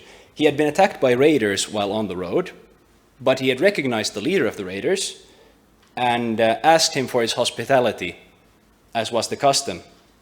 And he was given hospitality and treated well. And he offered a gift to this leader, and who was called Idris bin Abn el-Mutlab. He offered him a gift. He refused it and said that he would not take a gift, that the hospitality was its own reward. But he added, "Do not forget that in these lands, the friendship of Idris bin Abn el-Mutlab is much more useful to you than any favor you may have with the powerless chieftain Muley Suleiman, the Sultan, who he of course respected in Tangier when they were both in the same place." But this anecdote, which thus far I've only found in Krüger, so I don't even know if it's true, might be Gråberg making things up.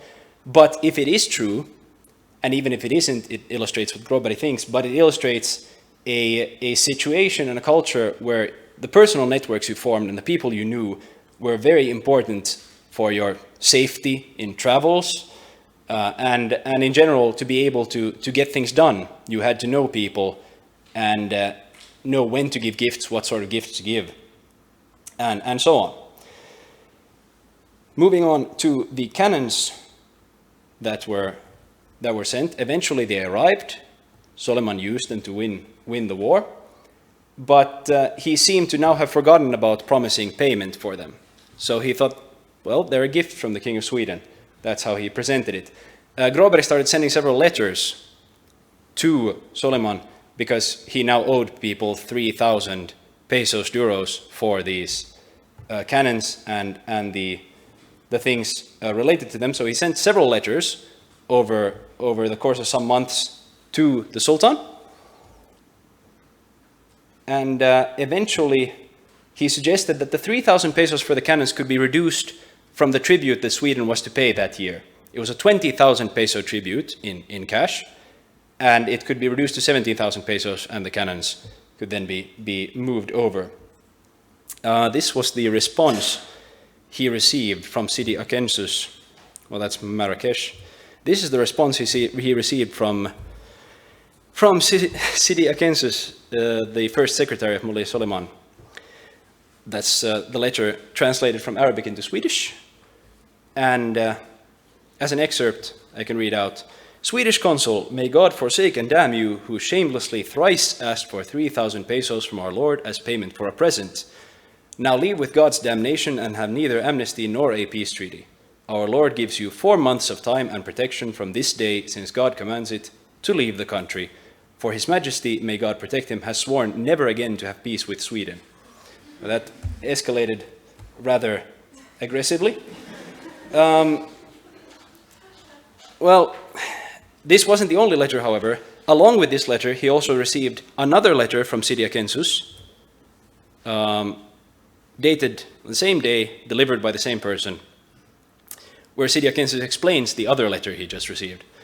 "Our dear friend, the Consul of Sweden, I have since received your letter and read it for the Sultan, and see, he stood quickly and slowly sat down again, after which he ordered me to write the accompanying letter to you in his presence, and he saw it, but you shall know that I was forced to write it against my will."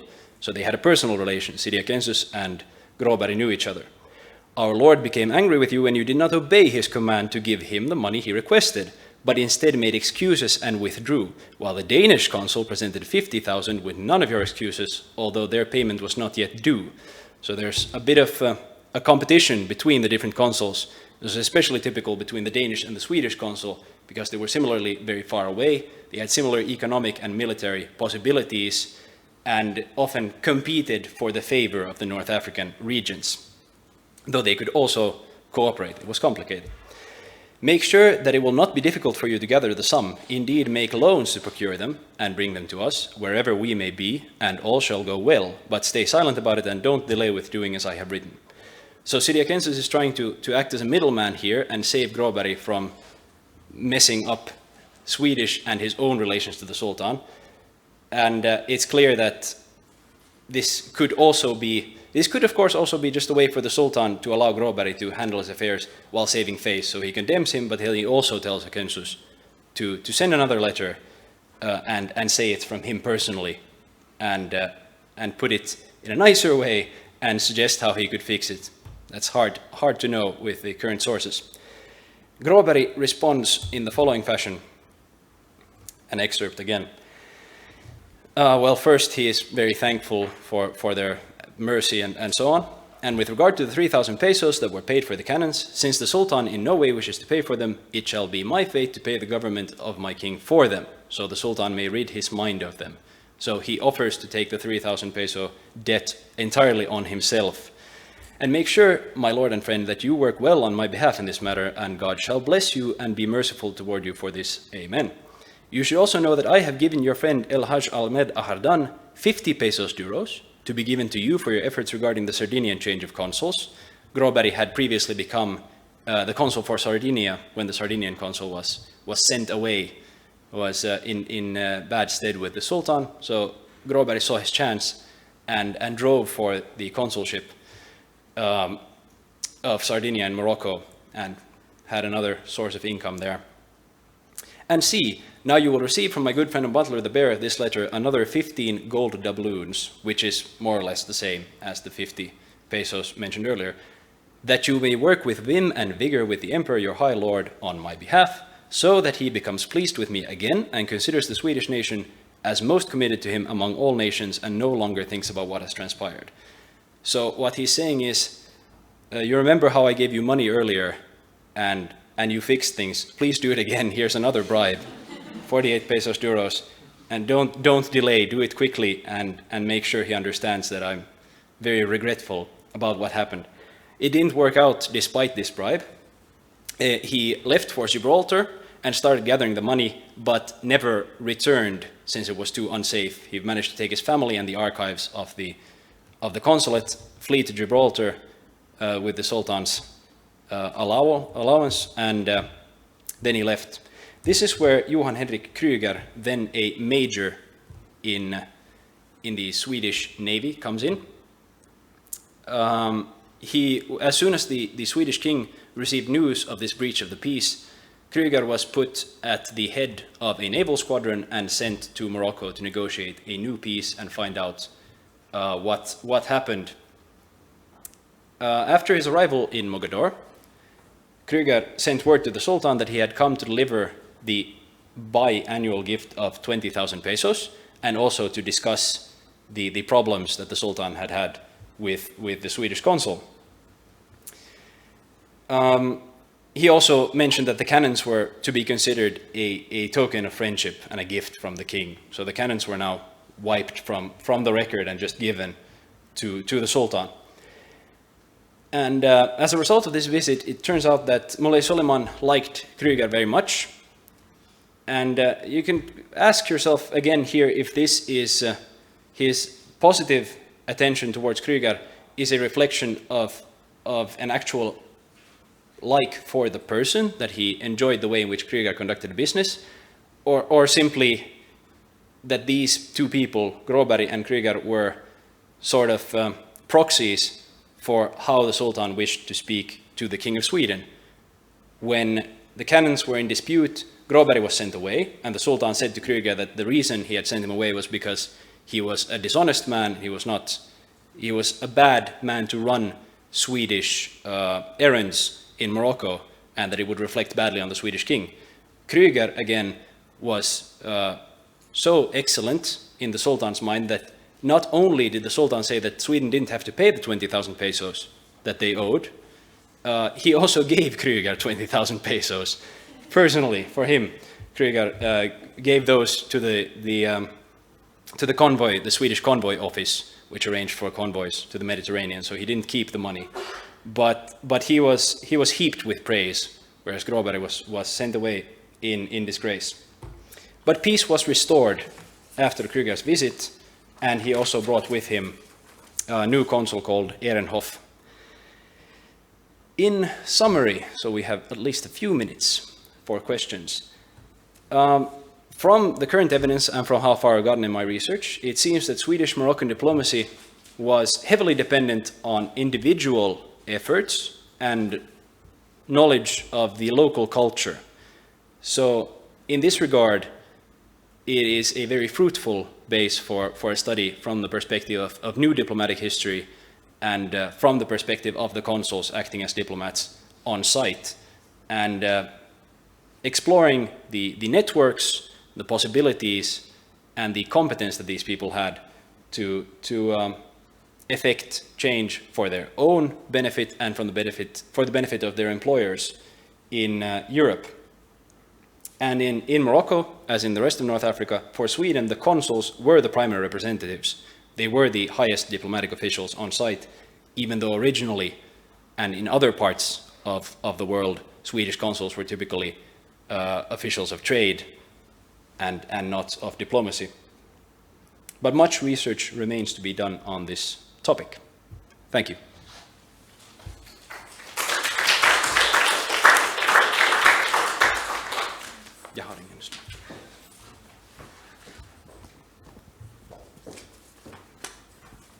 Questions? Thank you for your paper. First, a short comment and then a question. Canons, yes. Actually, if you look at the Swedish relations with the Ottoman Empire, you'll also see that the Ottoman Empire always wanted to have Swedish canons. That's mostly what they want to have from Sweden. So apparently, the Swedish arms industry was good already at that time. But then the second question, at the Sublime Porte, no diplomat ever managed without a dragoman. That is, in a sense, an interpreter, but not only an interpreter, also a person who explains how the Ottoman life works and how you should behave in order to receive what you want to. And I would assume that also in the barbarous states you needed dragomans, and I'm asking myself, where are the dragomans? You didn't mention them, but these people must have had someone who was helping them in order to get what they wanted from the Sultan. And perhaps the first one had a better dragoman, and then they changed the dragoman. Yes, that's an excellent question. The dragomans were indeed very important, and Swedish consuls, like all the other consuls, typically had a dragoman attached to the consulate. So they would have someone, they would have a secretary, of course, but they would have someone who relayed their messages to the local ruler and also accompanied them when it was time to meet the ruler.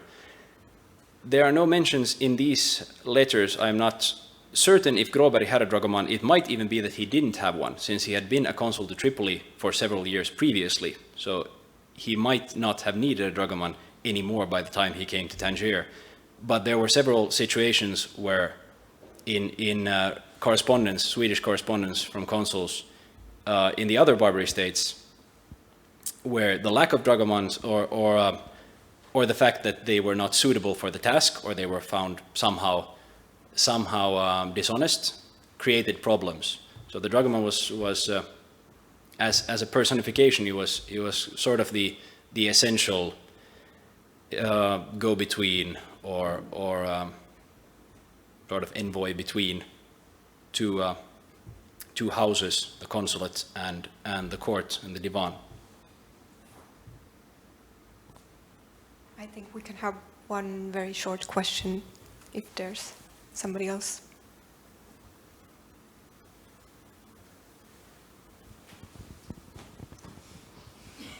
Perhaps the reason why the first one did not or did have these problems was exactly that he did not have a dragoman, and he wrote in the wrong way, because this is very much how the sort of Arabic world works. You have to know how to phrase yourself, with whom to speak, what way to go, what kinds of gifts to give, and that's what the dragoman will tell you how to behave. And perhaps he believed that he knew how to do, but he didn't. He most obviously didn't, because Western Europeans never knew. I agree, that's possible, and it would fit descriptions of his character, because he was, after his death, in his obituary, a friend of his stated that he was a prolific writer of academic literature on the Mediterranean world and on Morocco and so on, but that his writing was more prolific than competent.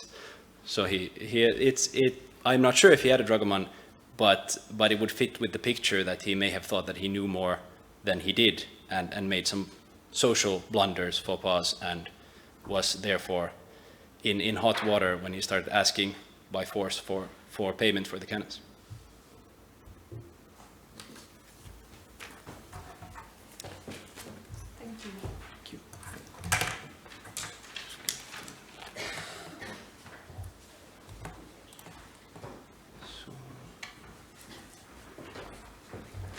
Thank you, Emil. Now, last but not least, we will proceed to My Helsing, who is currently a postdoc research fellow from the Swedish Research Council, working at Uppsala University. She defended her thesis in 2013 on Duchess Hedvig Charlotta, who was the sister-in-law to Gustav III, and court politics.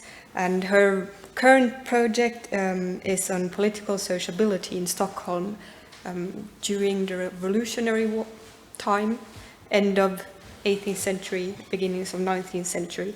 She is also a very fresh chief editor of the yearbook 1700-tal, the Nordic yearbook on 18th century studies. So the floor is yours, My.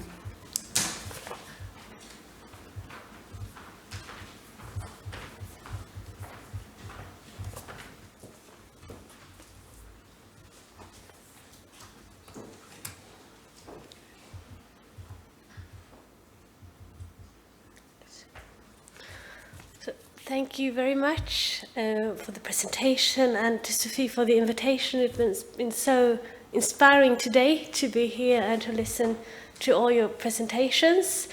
And I would like to have been a very gifted scholar that could have been able to integrate all your intelligent thoughts into my own manuscript, but as a result it's just like this, so we'll see how it works. What I hope to communicate to you today in 20 minutes is giving a brief notion of my postdoc project as a whole, and to present one case study in this project, the diplomat Chevalier Pierre Jean-François de Gaussin. And so there's a notion of his diplomatic career, and also whether this was an age of transition in terms of diplomacy. Can you see any tendencies towards professionalization?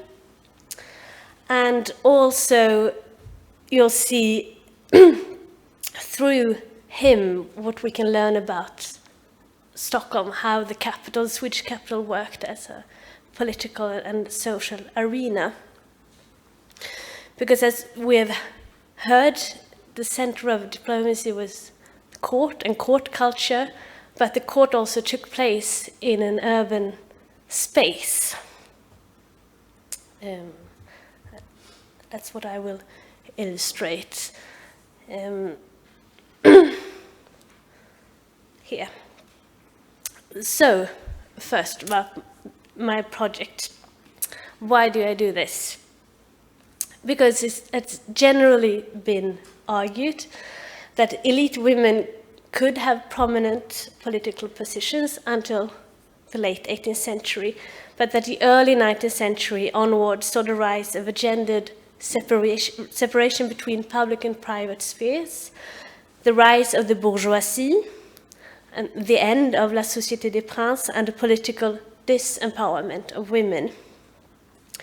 Through an investigation of the political sociability of the elites in Stockholm from the 1770s until the 1830s, my project aims to nuance this view and challenge a conception of Sweden as a democratically pioneering country with a peaceful road to parliamentarism. So you see what, it's very big words, we'll see. This is my working hypothesis.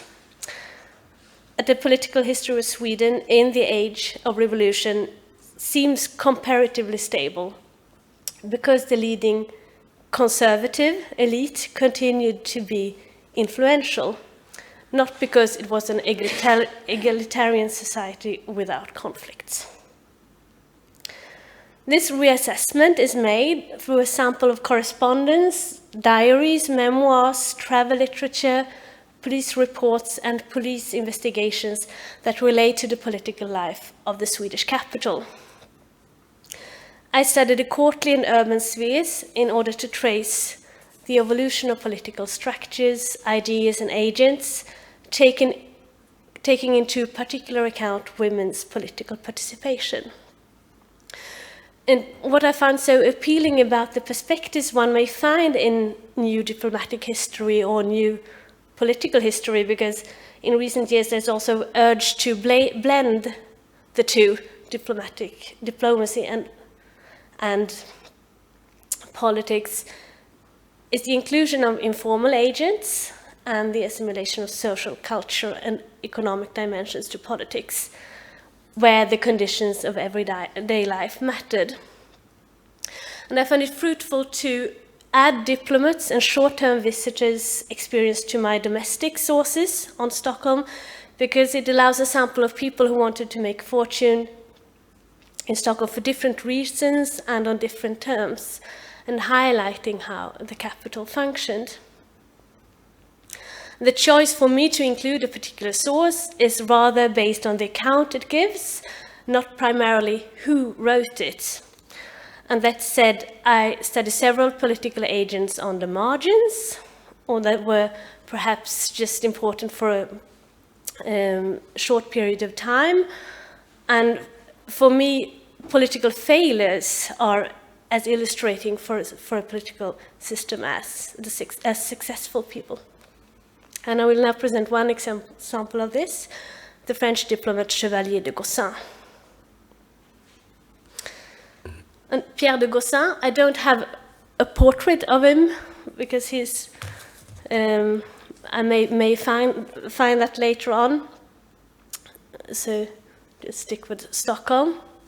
He was born into a gentry family outside of Montpellier in 1747. And we don't know anything specific about his education or diplomatic training, but he once stated himself having traveled during 3 years in Poland, Germany, and Holland to acquire essential knowledge of public affairs. And that is his own words, before getting his first appointment as an embassy secretary in Berlin in 1772. He served at the legation of the French ambassador Marquis de Pons. And a couple of years later, Gossin started a memoir, which eventually became a diary of his activity in Prussia, which included a description of the court, sociability, and political events. And in 1783, he moved together with Marquis de Pons to a new appointment in Stockholm. During his service in Berlin and Stockholm, Gossin was promoted to chargé d'affaires when the Marquis left for private reasons.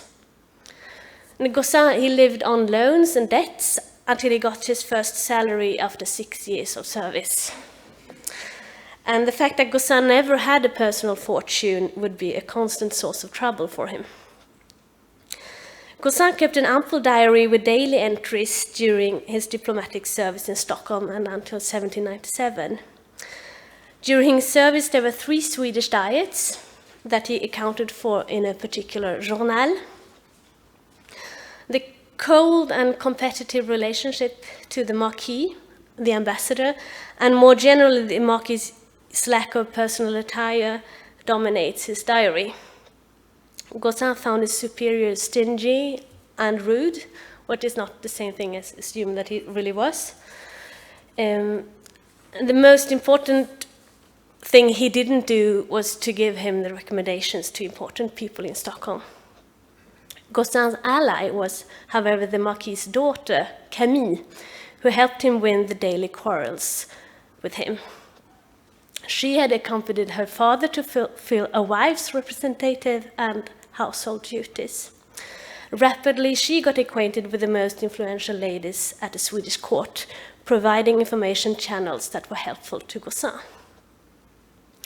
Gaucin's initial lack of social network in Stockholm evidently was problematic for his information gathering as a diplomat, and he was not able to secure financial credits which he needed to purchase a carriage, maintain a certain social standard, and hold receptions, all of which were necessary elements of diplomatic service, even in the middle ranks. Gaucin, he had had this in Berlin, but when he moved, he had to start all over again. And my suggestion is that Gaucin's lower rank made his network more local than that of the Marquis, who apparently did not experience the same financial issues. In the court society, Stockholm at this time dominated by the absolute monarch, Gustavus III, precedents and recommendations that was key to get into social and this political life. In Gaucin's diary, he highlights a newcomer's slow integration into the sociability of the Swedish capital. But, however, a place where you could meet, because everyone appeared incognito, and that made it possible to override the rules of precedence. It was the public gardens. And a couple of days after their arrival in Stockholm, Gaucin, Camille, and the ambassador engaged in conversation with two other foreign ministers at the Royal Public Garden. And this came about with the assistance of Camille, who had seated herself on a bench to attract the other ministers' attention. And Gaucin complimented her bel esprit in his diary and the use she could be for her father during his embassy.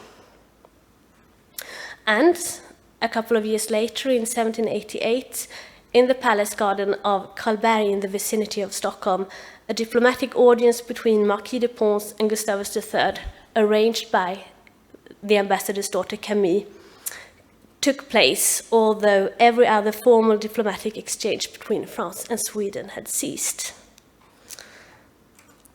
The most important thing for Gaucin or anyone with political aspirations was to get invitations to prominent people's homes that were very inaccessible. Foreigners generally agreed on the seclusion and dullness of social life in Stockholm, precisely because they did not have access to domestic sociability.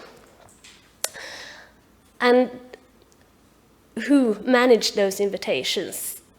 High-ranking ladies, namely with prominent positions at court themselves, or married to politically leading men. They functioned as gatekeepers. They invited and presented men and women and acted as brokers to connect people with social and political errands, and could then recommend those men to the inner court circles. And they were also well informed about the latest political news. For instance, when Gaucin had heard a rumor of a diet being summoned in 1786, he went on a morning visit to Countess Dohna to get this confirmed. Gaucin, however, eventually acquired a network of his own consisting of other foreign envoys, especially from the same middle rank as him, and wealthy Swedish merchants. Gaucin, he had acquaintances in the court circles, but no close friends, always lagging one step behind the Marquis and his daughter, who must take the social initiative. For instance, Gaucin was much annoyed the Marquis did not realize the importance of taking on a box subscription for the opera season, and relieved when he finally did. The Marquis initially found it too pricey, and occupying the largest box right next to that of the monarch Gustavus III would prove very useful for the French legation. In April 1786, the monarch invited Marquis de Pons to his box, put the curtain down, and revealed that he would summon a diet. And that was so far a secret. And Gaucin's few glory days as a diplomat seem to have occurred during this diet, when he, thanks to his good use of the Swedish language, could secure valuable information that made the Marquis ask him for help to accomplish the political correspondence. Other important social arenas was the balls at the Opera House and at the merchants' assembly rooms at the Stock Exchange. And particularly those balls were important for foreigners, because here they could go and they could meet the court incognito, and the monarch could speak freely to whom he liked. And Gaucin, and you paid a ticket, so it was not possible for anyone, but for the social elites it was accessible. And Gaucin, he went to the assembly balls every week, and so did Camille, and this was where she made her first entry to the court society, because here she met the king's sister-in-law, who invited her to the palace. And when Gustavus III wished to reveal his preparations for the war on Russia in 1788, he gave a masked ball at the Opera House in order to make the announcement to the diplomatic corps more reservedly, unreservedly, as Gaucin put it. And during the diet the following year, in 1789, the assembly balls became an indicator of the political division in two political parties, and that's what Gaucin tells us in his diary on the diet. You clearly saw in this, at this assembly ball, the two political parties for and against the king's reforms, and also for his growing unpopularity. And the aristocracy manifested their opposition to the king by not attending the balls, nor appearing at the opera. During the diets of 1786 and 1789, the boxes at the opera were empty, when they usually were crowded. In 1790, the Marquis got a new appointment as an ambassador in Spain, and Gaucin was dismissed from his position in Stockholm 2 years later. And this coincided with the sudden end of the regime of Gustavus III. And Gaucin nevertheless remained in Sweden until the early 19th century, originally hoping for a new appointment, and gradually losing this prospect when matters in France got more confused. And this was the end of his diplomatic career. Instead, still in Stockholm, he converted into owner of land and a silk stocking factory, both financially disastrous for him.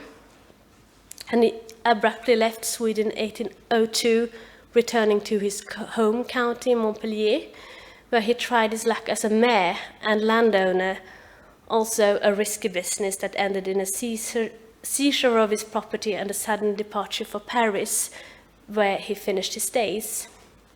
And occasionally, you can see it in the Swedish archives, he renewed contact with ancient acquaintances from the diplomatic years to obtain suggested amendments and favors, and recurrently wrote to the different French governments with the same concern.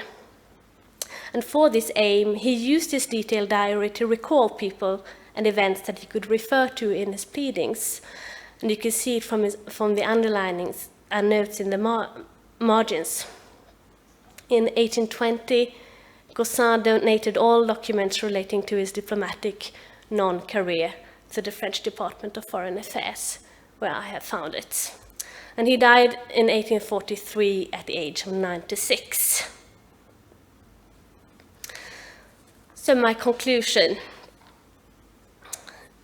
The abundant writings of Gossin has allowed me to acquire information about the excess, or rather the restrictions of the political life in Stockholm, about a diplomat's daily routines, accommodation, duties, social priorities and difficulties, and also about the relations within a diplomatic household.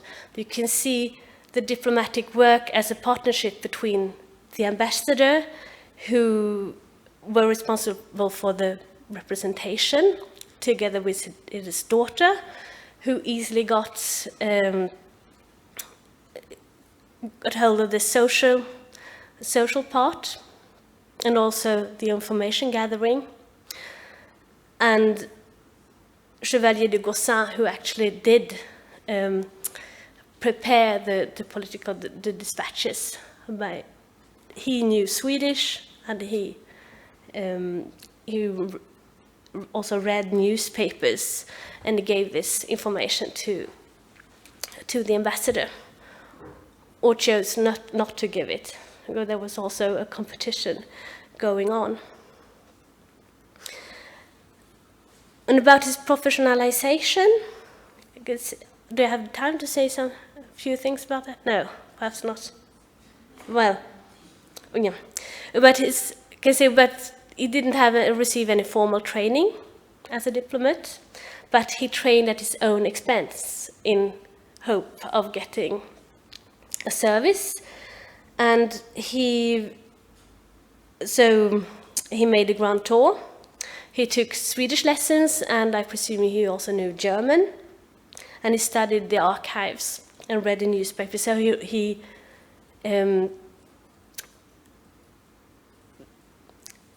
learned the profession in practice, you'd say. He got paid, at least sometimes, or after a couple of years, and for him, diplomacy was a job, and his self-perception was that of a diplomat. And I haven't had the time to elaborate on this, but it's clear that his identity, all his writings, and the fact that he donated his diary, he doesn't talk very much about the silk stocking factory or the land owning, even though that was very important for him to make a living. But I still would say that Gossin, he operated still in a diplomacy of the Ancien Regime, where politics worked informally through connections, through the monarch and access to the court. Gossin had more difficulties, you'd say, than certain women, such as the ambassador's daughter, to get hold of information. And his diplomatic failure indicates that he operated in a non-professional diplomacy where social status, wealth, and connections were decisive. Thank you for your attention.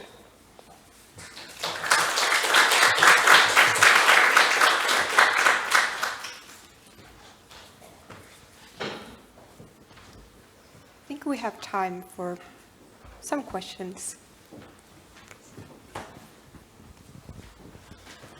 Perhaps in the form of a comment, I think that's a very interesting case, because in a way, Pierre-François de Gossin, he's a kind of upstart, isn't he? And he's doing what an upstart shouldn't do, going to diplomacy, where you need a financial basis, which he didn't have. As you put it so nicely, paid at least sometimes. But of course, that's not enough for someone who hasn't any financial means to uphold himself for a certain time, for a time he doesn't know before how long it will be. So in a way, he doesn't fit into a system which is still, as you put it, quite ancien regime-like. He lacks the contacts of a high noble. In a way, he's a little bit ill-placed at a court. he tries hard, but of course that's what a noble never does. As a noble, you must not try hard. You do it on your own. You're a noble, you can do it, so no problem. That's quite interesting. So in a way, he's a kind of, that was my impression, a kind of diplomat of the 19th century, unfortunately being put into the 18th. Very well put. And also you can, in the domestic sources, I mean, from the court circles that I've studied from my thesis and continue to study, they don't mention him. So that's a proof of, he was there, but, well, he talks about them, but they don't talk about him.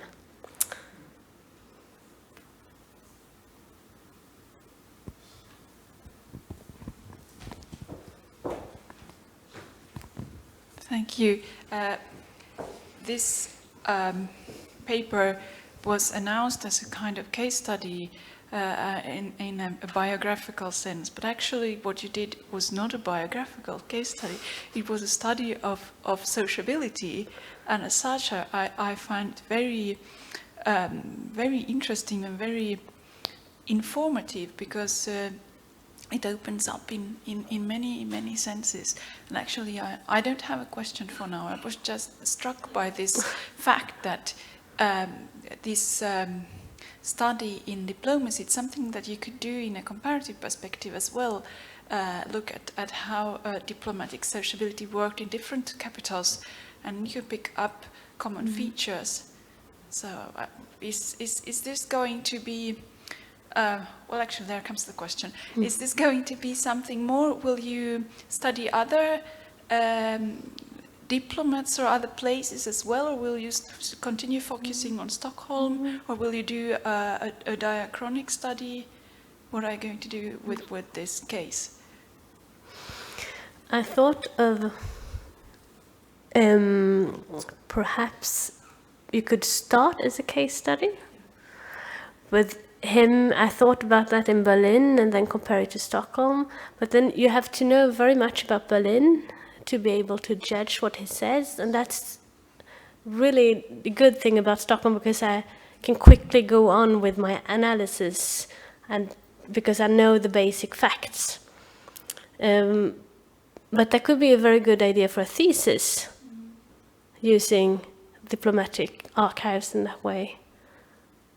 My way into this was really, well, the court, and but I mean, I see the links, as you know, and perhaps you agree with me, but there's no idea really of keeping politics from diplomacy, because you have to understand the internal affairs to be able to understand the foreign affairs.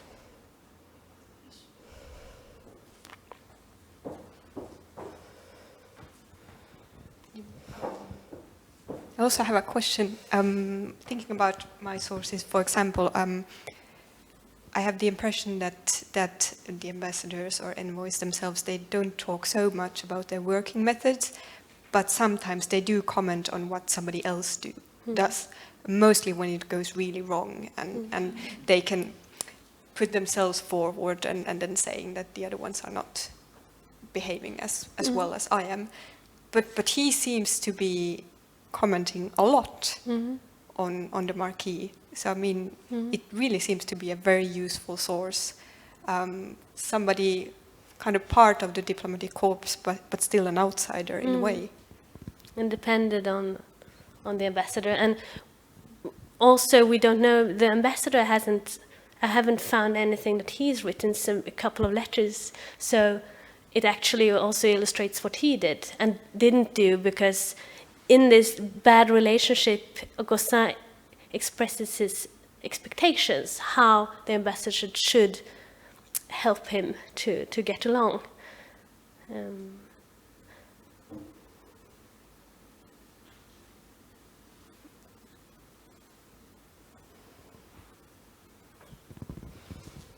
I think another point, the role of the women should be quite interesting here. You characterize them as gatekeepers. which I think indeed is a very important female role. What I would like to know is, what did they do with this role? I mean, it's kind of potential power they have. Did they use it? And how? They did. One example that I really can trace the influence of Camille was when she arranged an informal meeting in the public garden when there were no other formal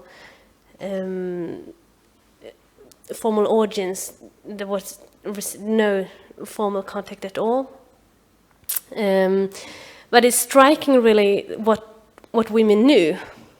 But still, Gossin, he really liked to go to the opera because there were many ladies there, the same as hold receptions, and you also could meet in the garden, in the public garden.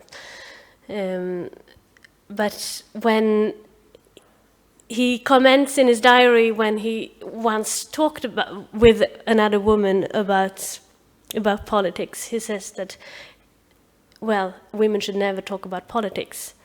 So it's very contradictory in the sources that, well, it was accepted that it worked that way, and that ladies, those high-ranking ladies were really, really crucial for him, but he still wanted to, he made a difference still between what he talked about with women or with men.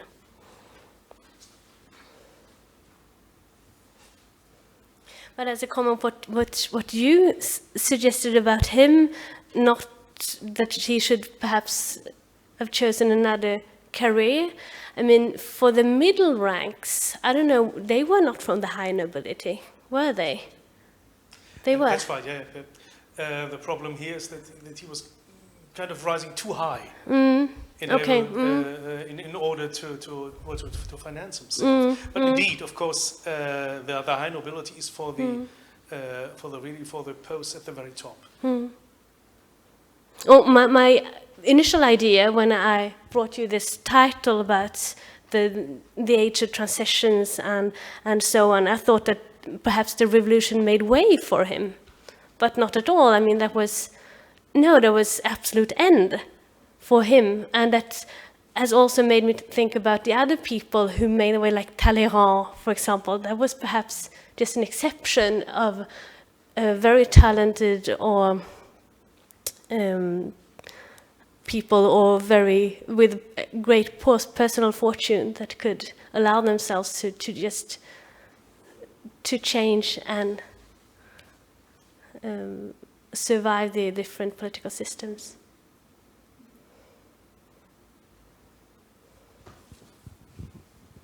Thank you, My. I think we should proceed to the conclusion. Thank you.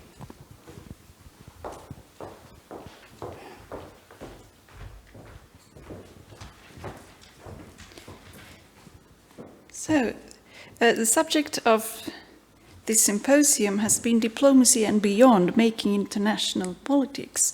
So the obvious question has been who made it and with which means. And this symposium has given us thrilling examples of the most recent trends in the cultural history of diplomacy or new diplomatic history.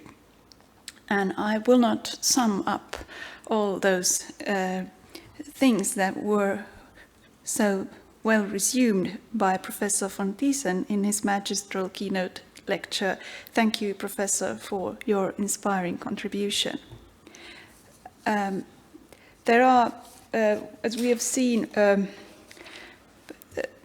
all these papers had in common to use the methods of new cultural history,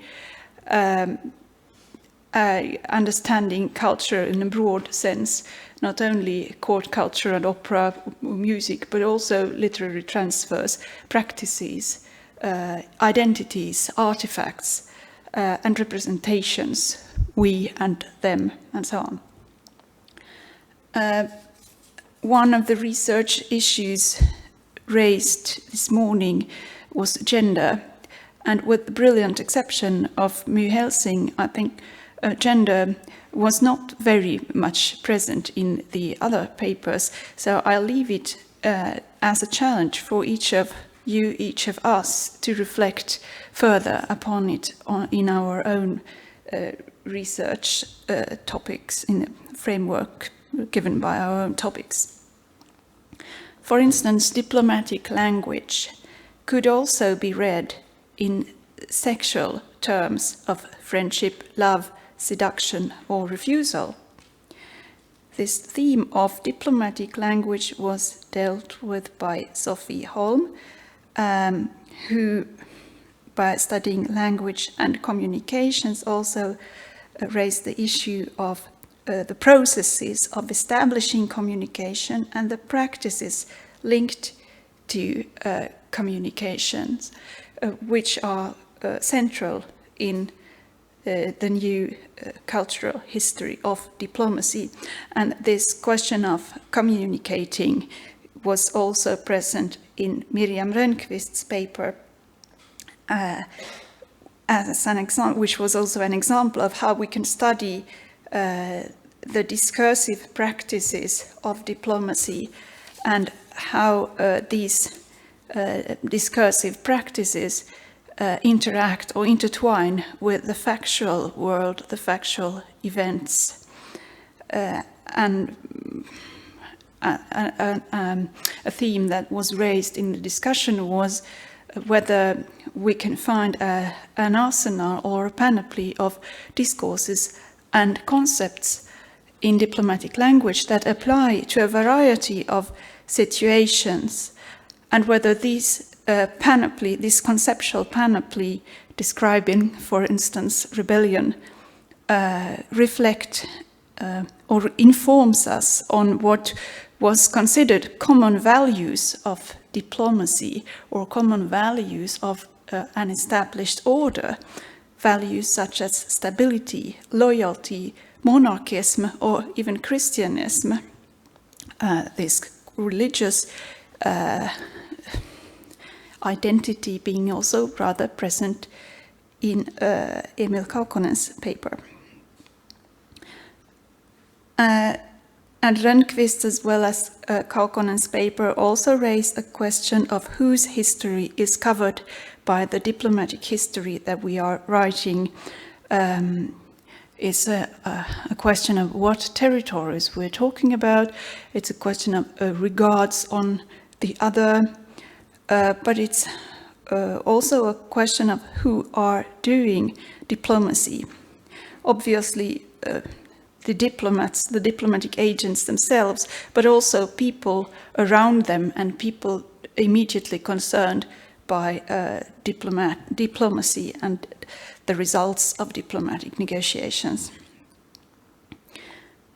The history of diplomacy, when it was started to be renewed in a sense of cultural history, was at a certain moment researchers were rather interested in the history of the diplomatic agents themselves, and there were biographical case studies opening up on issues of broader significance. And I think My Helsing's paper a while ago just showed us how you can do this and how you can, through the eyes of one particular agent, find broader very significant historiographical questions.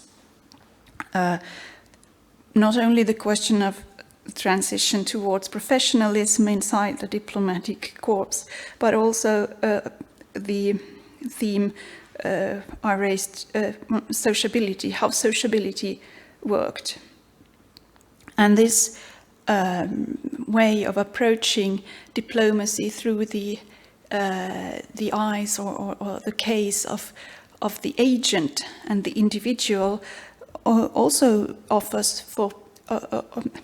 up for prosopographic perspectives, where we can look at diplomats in a certain place, as it has been done today by myself and Emil. And I think that both the biographical and the prosopographic approach point at the importance of the individual agent as an agent also of change and influences. It's very decisive what kind of person you have as a diplomatic agent, and I think that's something we are all struck with when we look at the sources.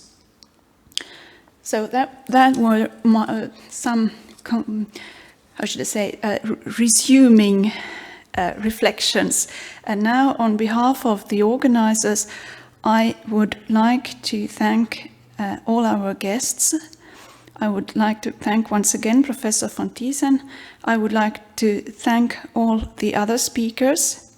And I would like to thank our great audience, which has followed the papers and debates with patience and passion.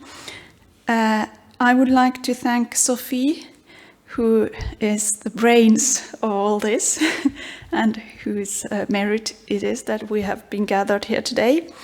And I would like to thank our hosts, the Society of Swedish Literature in Finland, and the technical support which has made this event available online. So thank you all very much, and I wish you a very pleasant weekend and hope to meet you again, for instance, in a week in Turku. Thank you.